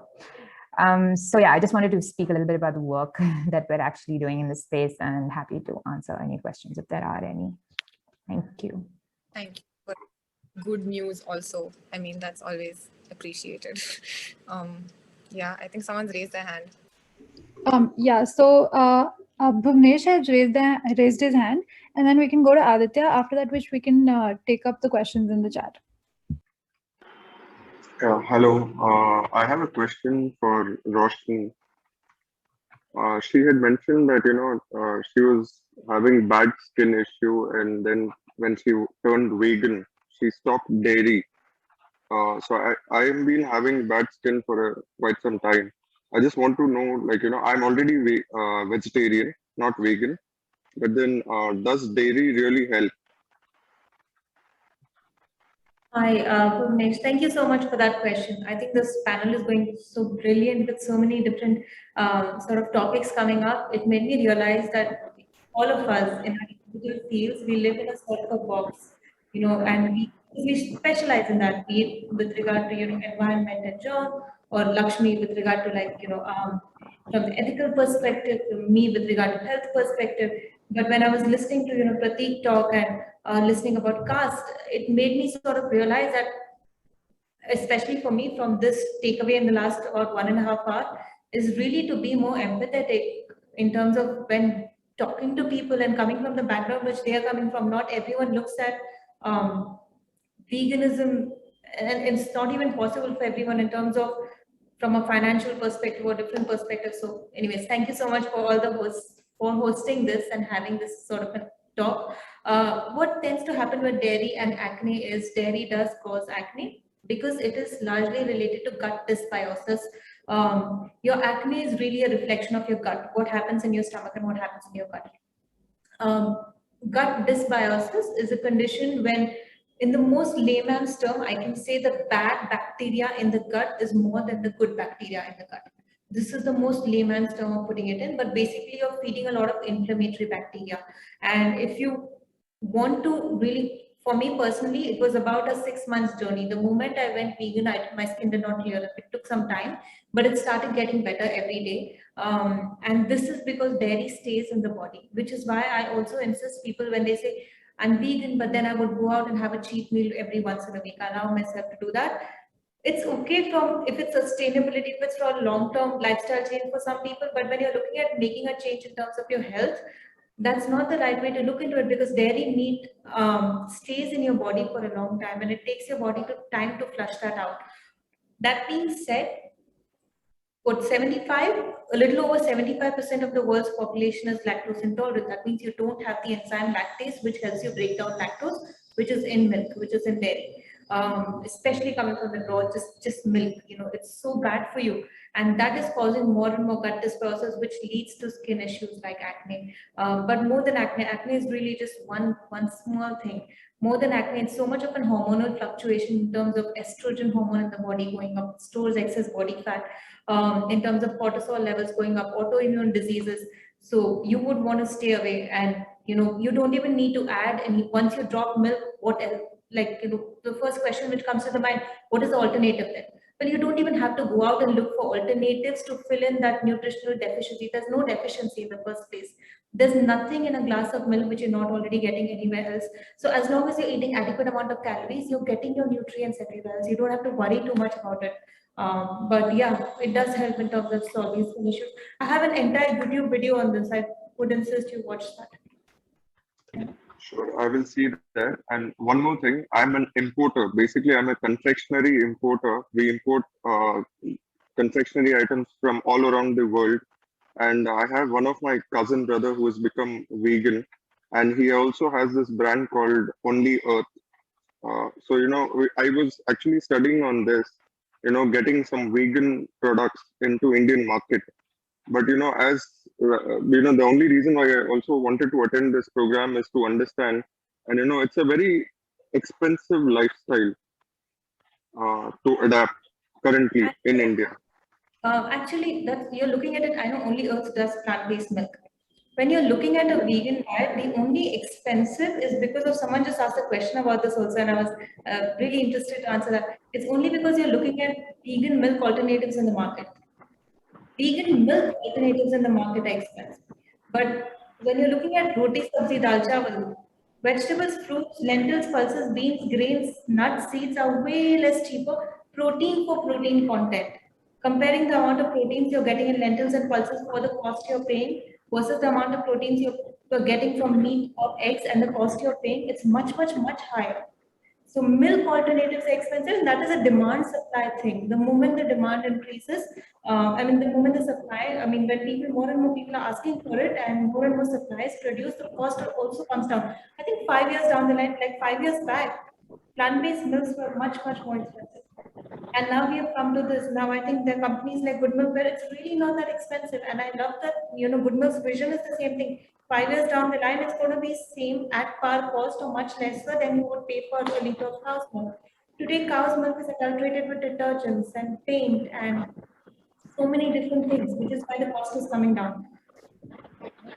And the same way, so it's not an expensive lifestyle. I think you're looking at it through the lens of plant-based milk, but when I customize plants for my diet, it's really not expensive. Sorry, I'm looking for more on confectionery aspects like chocolates, because we are into chocolates, puddings, juices, and other things. So, mainly chocolates, getting vegan chocolates into Indian market. Yeah, I think the same thing. If you look at traditional chocolate, just the cacao beans, chocolate made from cacao beans and cocoa butter, it's probably the cheapest when compared to anything else. Adding milk solids to anything would actually bring up the cost. So I think it depends on the production size and how much is being produced versus bringing down the cost. I personally don't think it's an expensive lifestyle, but anyone else can add into it. Okay, thank you so much, Roshni. I second that completely. Also, a lot of what we're talking about, Bhuvnesh, we're talking scale. A lot of this is very niche that we're talking about, right? And a lot of what we're seeing in terms of food habits is pretty recent. I think it's the China study again that Rama mentioned, that meat eating in China, for example, across the world, meat was always a luxury item, as all of the non-vegan items were, right? So a typical Chinese person would eat largely soup or a plant-based sort of meal and meat would be just like one sliver on top to flavor the food. Now in the last 30 years, for example, we've gone from consuming I know Rama shared in pounds, so I'll say in China it was like 8 kilos of meat a year to about 63 kilos of meat a year, right? So then that I will correlate with what the professor said. It's not so much about actual our food habits, but it's about the politics and the economics of factory farming then, right? So I think pick the cause and pick the language that you or the people that you want to speak to, and that will give you a lot of answers about what you want to address in this. Thank you so much, Roshni and Sandhya, for answering the questions. Bhuvnesh, I hope that answered your question. And I think you simultaneously also answered Shambhavi's question. So now we can move on to Aditya. Yeah. Hi. Firstly, it was a very great discussion. But I just had one doubt. I was having this discussion with my father, and he seems to have this mind block about how milk has been a part of our culture. Milk has been a part of Indian culture for a very long time now, and ever since the domestication of animals. So my question is to Mr. John Plummer, considering that you are a sociology professor. How is it that we are to get rid of this mind block that milk is so important in our lifestyle? And please, if any of the other speakers also have any relevant answers, I would be glad to hear it. But yeah, what is the mind block that a lot of Indians have that say that milk is so important in our life? And how is it that we are supposed to remove it?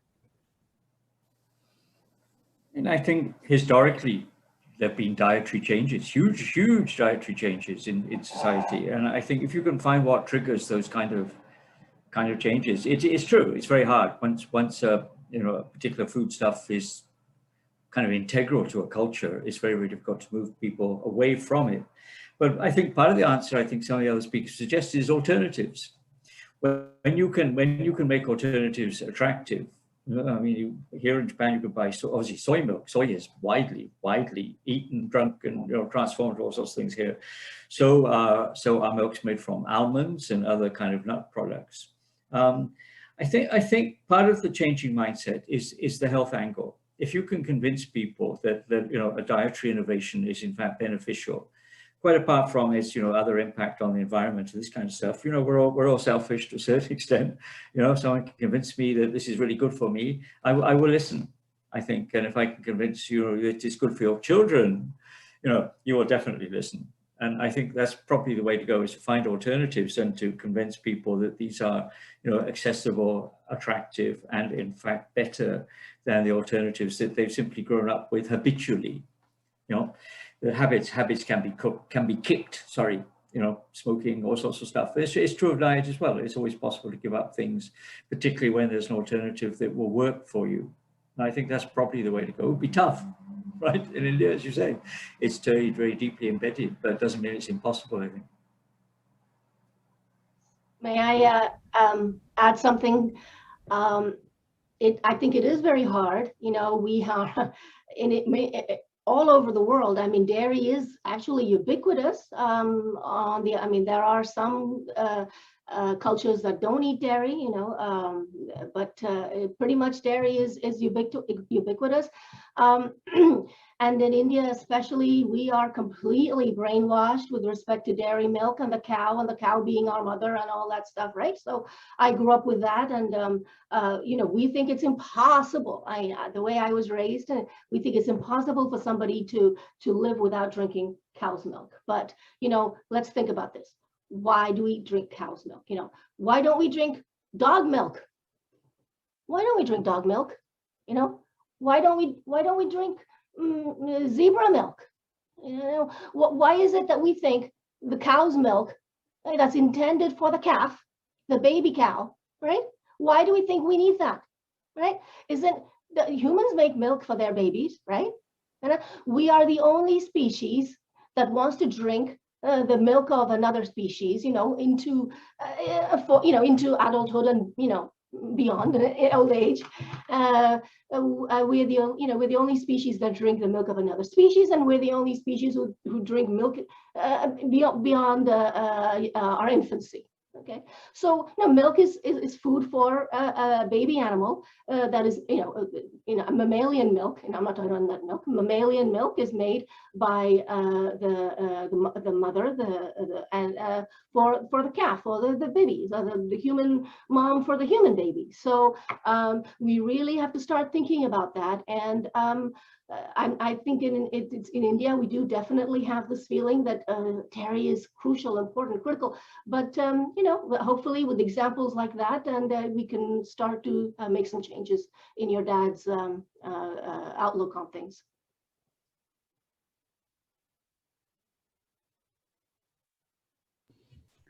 Thanks, John and Rama, for these very interesting answers to this question. Also, thank you, Aditya, for asking such an interesting question, because I think most of the people in India have this opinion that, oh my God, we can't live without milk. So yeah. Now let's move on. We have a question from Nandini in the chat. Nandini, would you like to unmute and speak, or should I read it out? Yeah, sure, no problem. Am I audible? Can you hear me? Yeah, we can. Okay. Great. Yeah, so my question was, so is the recent concept of lab manufactured meat or cultured meat making any difference to the kind of consumption patterns that are being followed worldwide? Does it in any way bring about some sort of solution to the ethical issues surrounding poultry and cattle rearing, in the cattle rearing industry, among others? Because I've seen this one documentary where there were a lot of alternatives that were being suggested to replace meat with, cultured meat, manufactured meat, which does not, cage animals in a particular place to, force them to, give us what we want, like be it, good quality meat, be it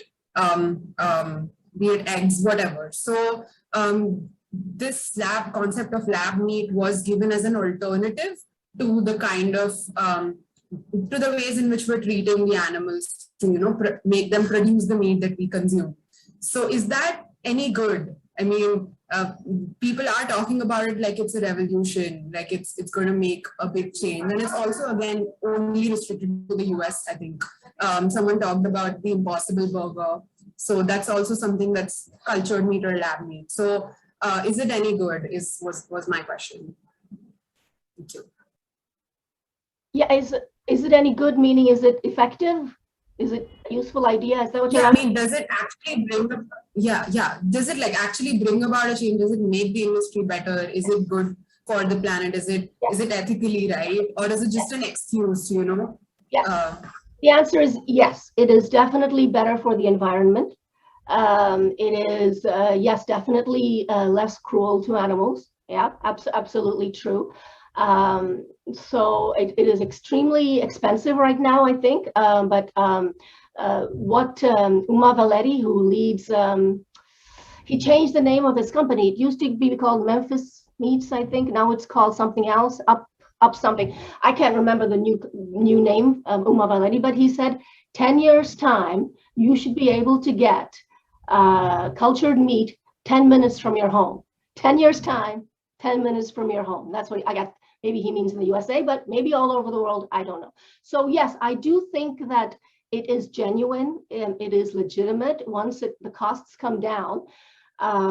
Yes, I do think that it would be very helpful. Definitely from the cruelty in the animal and the planetary environmental aspects. The interesting I would say is, there are so many health arguments about not eating meat. So see, and I mean, it's not so obviously, that it doesn't really jive with that. But I think that I don't really follow that you have to not eat meat at all to be healthy. I mean, I think that it's okay. Eating meat is not a little bit, within reason, is conducive to health. And I think that when the lab meat becomes a reality, it would be beneficial.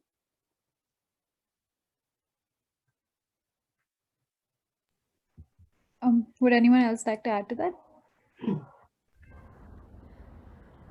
Yeah, Jayanti, it's just what you're addressing, right? In a sense, I'll give a parallel with the fashion industry. We now there's a lot of awareness about fast fashion, and so we're trying to replace fast fashion in behavior change. We're trying to replace one thing with another, right? Like we buy more sustainable fashion, but does that sustainable fashion have its own costs to it? It certainly does. But what is the final answer, Nandini? It would be, are we just going to reduce, right? Eventually with fashion, we realize that the long-term answer, if it's the environment that you're looking at, then you eventually just have to reduce the amount you consume. It's similar with meat. And again, I will say that the last thing you want to do is in a culture, in a society that doesn't have this culture of eating meat 3 times a day. Why would you come and bring in something that's factory farmed? And I mean, it's a factory product again, right? Of which we don't know the long-term health effects. And yes, it does have a greater environmental impact than eating whole foods. So it's all a balance of, and what metric you're going to use. But I second Rama, what Rama said on the rest of it completely. Okay, thank you. Let's move on to the next question. We have a question from Amaya. Hi, can you hear me? My headphones died. Yeah, we can hear you. Okay, perfect. So before I ask my question, I just wanted to say that I know that we've gone over time. So if you do have other commitments, do feel free to leave. It's okay. But if you do want to continue the conversation, I know a lot of us on the team still want to talk and discuss. So please do feel free to stay on and be more curious also. So you can take this time to leave or stay. So I actually have 2 different kind of questions I wanted to talk about. The first is that something we grapple as a team when we talk about how do we make spaces that are more inclusive, or how do we make conversations that are more inclusive, or even if I talk to, say, my parents or my friend groups, one of the main things we struggle to do is talk about caste or talk about any other, social problem that we have to raise, because often the reality is that not everyone wants to be burdened by their privilege, right? Not everyone wants to know that these are what's happening, or even if they do know that there is caste that exists, and your privilege itself is an attestment to the fact that there is caste. No one wants to take the burden of being like, why should I talk about caste in every single conversation I have, or why should I be taught this in school? Like some days I just don't want to talk about such heavy things. So my main question is, with veganism or with anything you're exploring, how do we make such conversations more accessible in a way that people can be more allies, and people unfortunately need incentives to talk more about things or to bring about the social change, right? What's been happening is a few of us carry the burden of either saying, no, we have to bring this into the conversation, or unfortunately, a few of us face the brunt of certain discriminations, right? So how do we bridge that gap between just a few allies saying a few things and no one listening, and people actually facing discrimination actively every day? So how do we get these conversations to the table, every day? So I'd urge anyone to express their opinion, even personally. Like, how would you contribute to something like this, or how would you want to see something like this? And I'll just say my second question, and anyone can address anything. My second question is actually addressed to Roshni directly. I've heard a lot of personal experiences, people in my family who have been, I'm a meat eater, and I've grown up like on the coast, right? I'm from Kerala, I live in Bangalore, but we grow up eating fish every day, or we grow up eating meat all the time, right? And there are a lot of in fact, I remember a relative who went vegan, but their doctor, their nutritionist recommended that they switch because it's been very detrimental to their health, because they've been conditioned to a certain kind of diet or lifestyle. So if that's the situation, how does someone who wants to switch to a plant-based diet actually do it sustainably, and will it impact you negatively, right? Because I have heard of cases where it does impact someone's health negatively. So how do you go through that? So maybe Roshni, you can answer that first, because the second question, I believe, will have a little bit more discussion. So yeah. I think I'll dive into both a little bit. So predominantly the question was someone who's been eating meat all their lives and then wants to switch to a plant-based diet. Would it be detrimental to their physical health? And I'll say both. So this is the predominantly the bigger thing. One of the things which happens is there are certain nutrients, there are certain vitamins, there are certain enzymes in the body. One of them being carnitine, as an example I'm taking.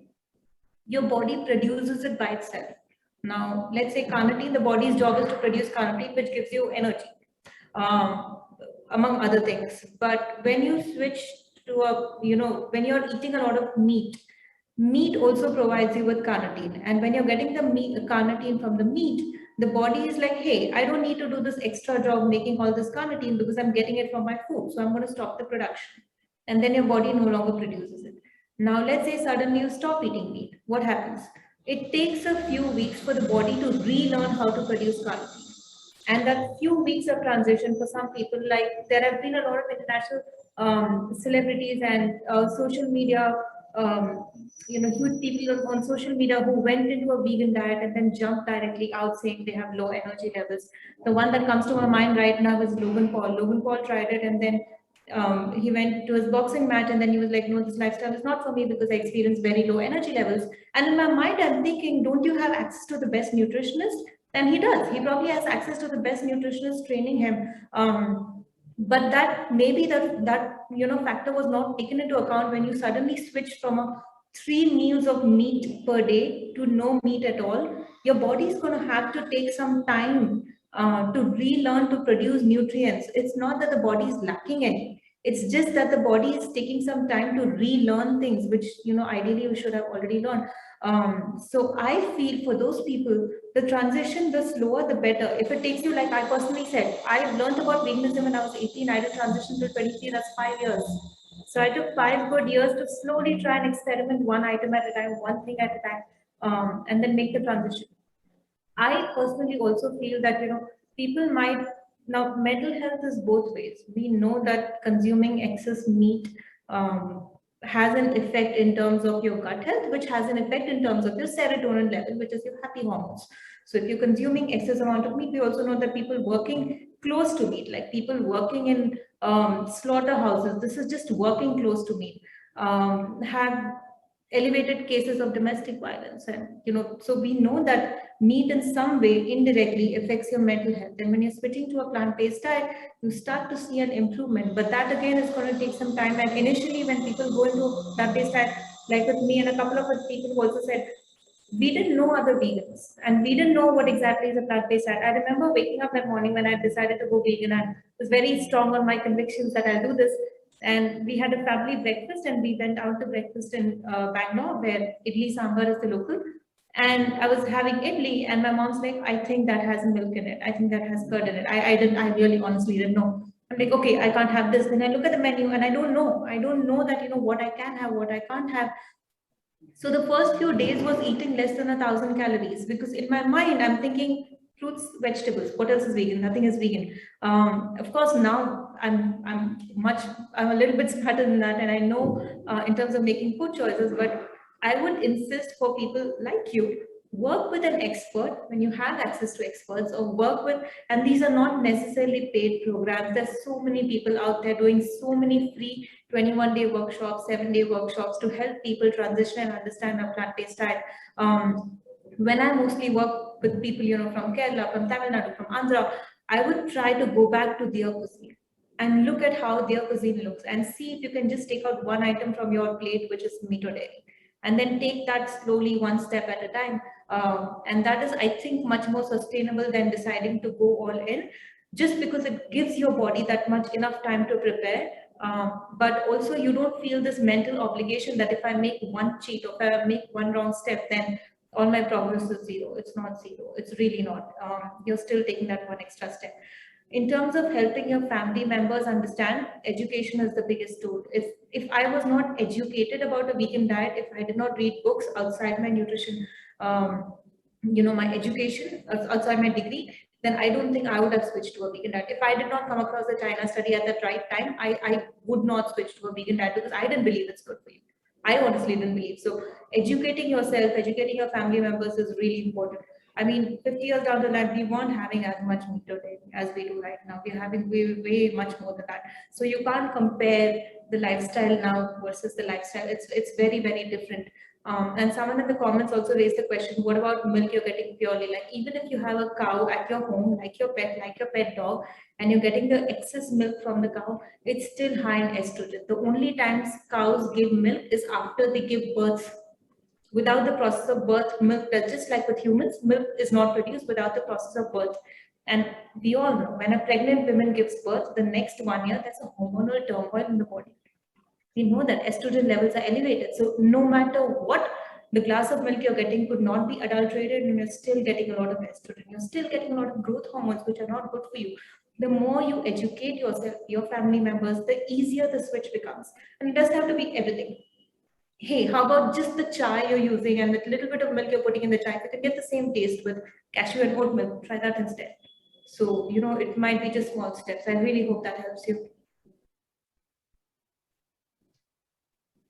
Can I maybe try the first question you asked? How do you talk about these heavy things, right? I mean, yeah, it is. And I think that it's actually easier to go vegan for a Savarna person than to be anti-caste, because what is built into our minds is that we are kind to animals and they are not.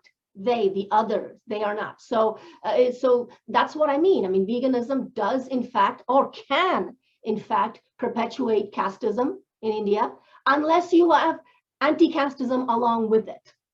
Okay, so that doesn't really answer your question, except I'm just concurring that it is heavy, it is hard, and what can you do? You can learn about it, dismantle your own privilege, and talk about it little by little with family and friends. I mean, honestly, when I'm in anti-caste circles, I don't know how old your parents are. My parents are very old. I don't expect a whole lot. I mean, they're more and more, they know where I stand. But I mean, there isn't much I expect from them, but there are people who are my generation and younger, and let's focus on those people.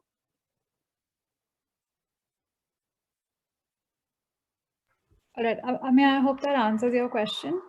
Before we move on to the next set of questions, I would just like to request everyone to keep their questions short, and the people who are answering, if they could just keep their answers to 2 to 3 minutes, because we're really stretched over time and there are still a few people who have questions. So yeah, that would be great. And Sam, I hope Rama has answered your question in the chat. Let's move on to Keshav. Keshav, you can go ahead. Yes. Hi, everyone. First of all, I wanted to thank everyone, all the panelists and everyone who's asked questions. It was really inspiring for me to learn about all of these things. So my question was, I think we've spoken a lot about the big picture stuff, how speaking about veganism on a much larger scale has a lot of negative impacts and has stigmas surrounding it. Something that I've noticed is also this happens in micro interactions as well, right? So as an example, if I am to speak with some of my friends maybe who I haven't spoken to in a while, saying that, hey, look, I'm interested in becoming vegan. If that topic comes up, suddenly their expression changes, right? It's like, this is not the Keshav I knew. This is someone else, right? So, and I've had many interactions like that, and it sort of it hurts on one level, but it also feels like, why does this even happen this way? Why is it that the second we speak about these kind of topics, there's almost like this difference in morality that's built between the two people, right? And it causes this barrier between two people. My question is, one, what are some ways to deal with a situation, these micro interactions that happen? And two, why do these happen in the first place? Why is speaking about veganism causing this morality divide and this thing of, oh, this person is someone else now. We don't know this person.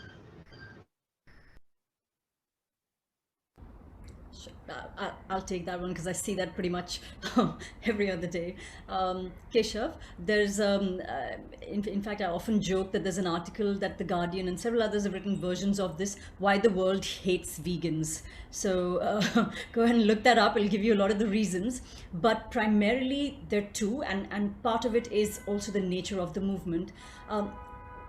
I think, John, I'll invite you to share your views on this one, but one thing that we understand is that systemic change or deep change, we might believe that rebellion and opposition creates change, but my understanding of human behavior is that systemic change actually happens much more slowly, and it requires entire systems like the legal system and perhaps a new generation to come in before change actually truly gets embedded into a society.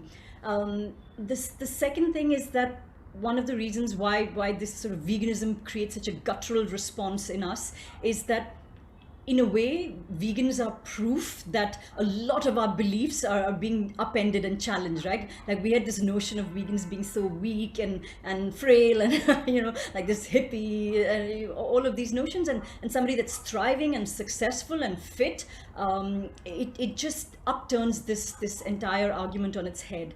And the one other small part I will say is, and I think Rama alluded to this earlier, is that sometimes when we take on a more conscious choice, whether it's with food or with fashion or with any of our choices, it kind of gives us behaviorally, sometimes it gives us a license to become a little sanctimonious or sort of holier than thou, and nobody really wants, in a sense, we're saying we cancel you out, my choice is superior to yours and therefore you're less than me. So it's a combination of these factors, and it could be different things for different people.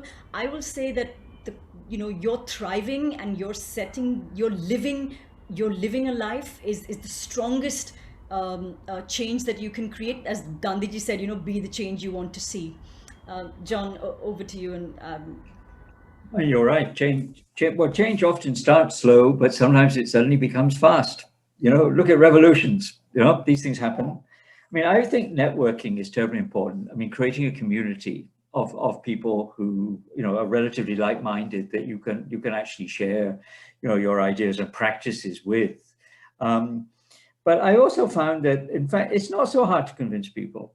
You know, if they see you have an authenticity about your choices, you know, this is not a cranky thing. It's not some strange cult you belong to. I mean, it's about food, which we all share, right? Okay. That authenticity, I think, is vital. If people see that, they will realize that, you know, you found something that you are very committed to. It seems to work for you. And I think in my experience, people then begin to listen. Well, what is it you found? What is it you're doing here? Why? And if you can explain that to people, well, maybe it's a bit like a religious movement. You know, you might find converts begin to come precisely because they can see there's something, you know, really valuable and sensible and workable in what you're doing. So it's a struggle sometimes, but not necessarily. That's good to Absolutely. know. Thank you. All right. Karthik, you can go ahead with your question now.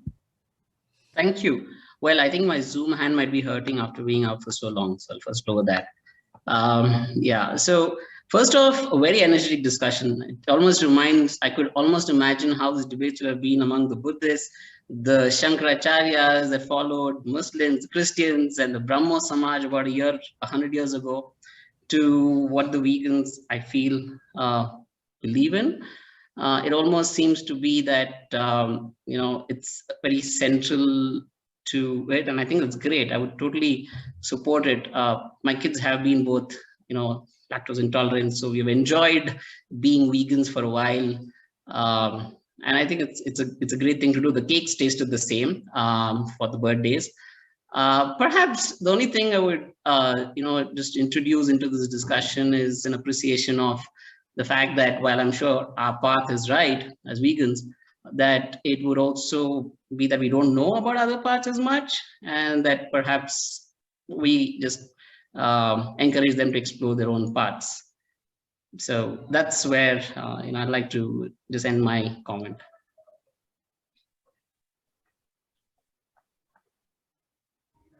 Thank you so much for that addition to our discussion, Karthik. Does anyone else have anything they would like to add to that, or does anyone else have any questions?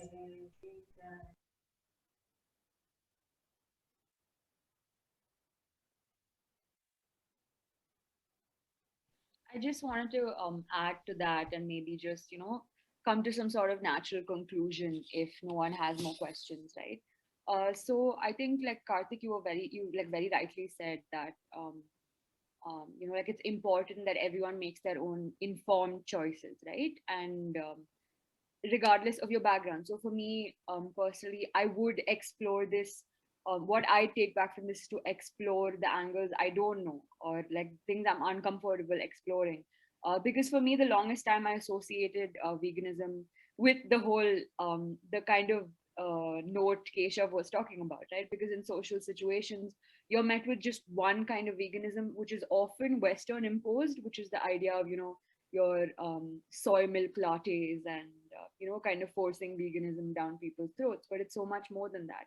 I think Roshni was mentioning, you know, your everyday Indian food is inherently vegan, but it's also very, very important to understand how intricate the social structures are in India, and how religion, caste, and social orders and your access to food play such an important role to the kind of food you can, or the food decisions you can make even. Or like Prateek was pointing out in the beginning, the fact that we're catering to a very specific crowd of people who can access Zoom and who can have a conversation about you know, how can I be vegan and what do I have. It's very, very important to kind of root yourself and ground yourself to understand all sides. And I hope everyone takes that from this discussion. I know we did go way overboard, but I didn't intervene because it's nice to have a natural flow to a discussion and not just get it to an abrupt halt. So in case anyone has any other question, do reach out now, put it in the chat and we can like raise it up. But I would conclude now and say that we as a team will not be just leaving this discussion and then moving on to the next. We plan to kind of explore veganism a little more through the months to come.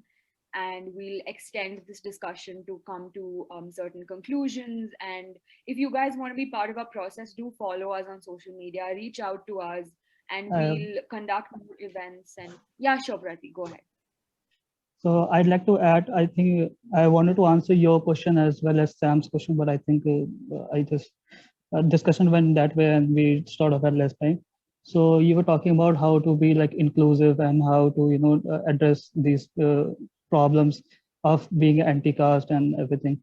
So you have to understand that we people, I'm speaking from Dalit perspective and for Dalit people, that we really don't want inclusivity from Savarnas, and we don't want to be included in those circles of Savarnas and Brahmins, because we already have our circle and we already are speaking about ourselves, and we are already raising voice for our issues.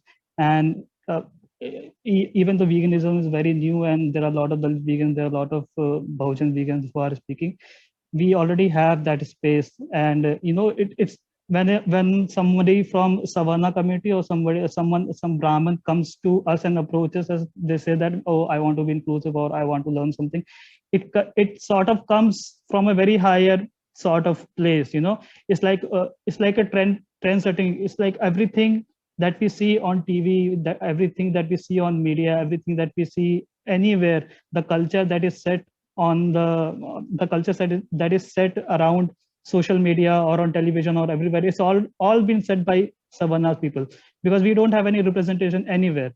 So when somebody comes and says that, oh, we want to be inclusive, we want to be more understanding, it comes from the place that, oh, okay, now we have done this, now we should try this. It's like, okay, now we have opened space for you, come hop onto this bus. But it's like, okay, now you are into our club, sort of say. You understand what I'm saying?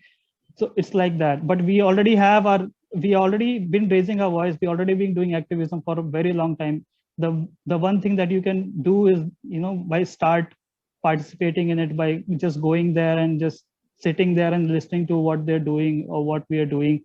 Just try to be there. Just don't say anything, don't do anything. Just try to be there and just listen to them. And when you're making decisions, when you're thinking about it, like whatever you're thinking, suppose you're going out and you want to buy something, maybe anything, you just think about where it comes from, who makes it and who produces it, and who is the ultimate beneficiary of this whole process of making such items or making such products. Then you start to think about it, and then you'll have that space. And it's like we are like having all these sort of problems when somebody says that, oh, because of my privilege, I'm not able to understand this. It's kind of very, I know it's like most of people who are like coming to us, they are coming to with a very good heart and everything, but sometimes it feels very offensive, that, oh, we have all sort of problems. Our whole existence has been a struggle, and this person comes to me and say that because of their privilege, they're not able to learn this and they're not able to learn that. So that is one thing I'd like to add. And the other one that Sam said, that veganism is seen as very casteist and anti-tribal. It is because the vegan movement right now is dominated and controlled by upper caste people. So they don't even have the perspective of anti-caste people. They don't even have the perspective of how to deal with caste, how to talk to people who are from different backgrounds, different communities. So obviously they're going to be labeled as casteist. Veganism as a concept, veganism as a movement is not casteist, but veganism in India is definitely casteist. It's definitely anti-tribal. It's like, people are working in leather tannery. It's not their choice. They're working there. It's like they have been there because of their generational trauma and generational oppression. That's the only thing they know how to do, like leather tanning or leather designing. And someday some guy comes to me and says that, oh, you're doing leather tannery, you're doing something very evil, you should leave that because veganism is this, veganism is that. I mean, how is that person supposed to react to that? That's the only ways of means of living. Maybe you can give them a rehabilitation, maybe you can give them an alternative profession to work on, help them to get on that, then it makes sense. Otherwise, it's completely casteist. That's the only thing I want to say. Yeah, thank you so much. I think Kesha wanted to say something.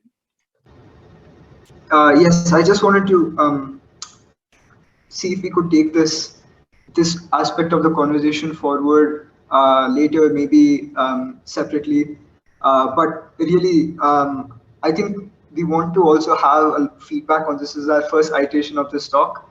So we really want feedback on these kind of things, on how we can improve, and how, especially how we can not come across as people who are just making checks on a series of tick boxes. Um, uh, Maybe there are some things that we can avoid, things that we can improve on, and we're really looking forward to seeing how we can do that.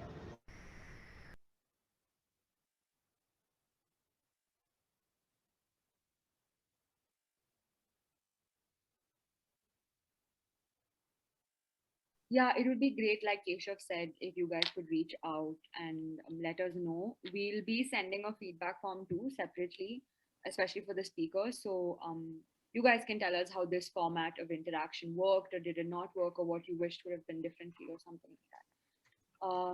Also, yeah, thank you so much, Prateek. Like, I think it's very, at least for me, it was a very important realization to have, right? That like you said, whether it is with good intentions or not, there are a bunch of us who are privileged who get together and say we want to be more inclusive, when we have to just literally go attend and not make our own separate events to be inclusive, right? So thank you so much for that. And on that note, like, I'll leave all of you to think on these things. Do follow us, and like, do attend more of these. We will be hosting a lot more of these, not just on veganism, but on every little aspect we think needs a lot more discussion and conversation. So do follow us, and do reach out to us to work with us while we explore this together and figure out, what we as individuals, especially as students and young people, because that's what our network primarily consists of. So do follow us and do reach out to us. Let us know if you have feedback. Let us know if you want to be a speaker in the next event. And if you don't want to just join and have a discussion, you could always get on board with us to facilitate the entire conversation. So do reach out to us. So sorry for taking your Sunday evening and extending it a little bit into the night, but I hope you have, I hope you have a great Sunday and a great week ahead. Thank you so much for coming again, like from us, from the entire ThinkOcean India team, and we hope to see you all again in the next talk. Thank you.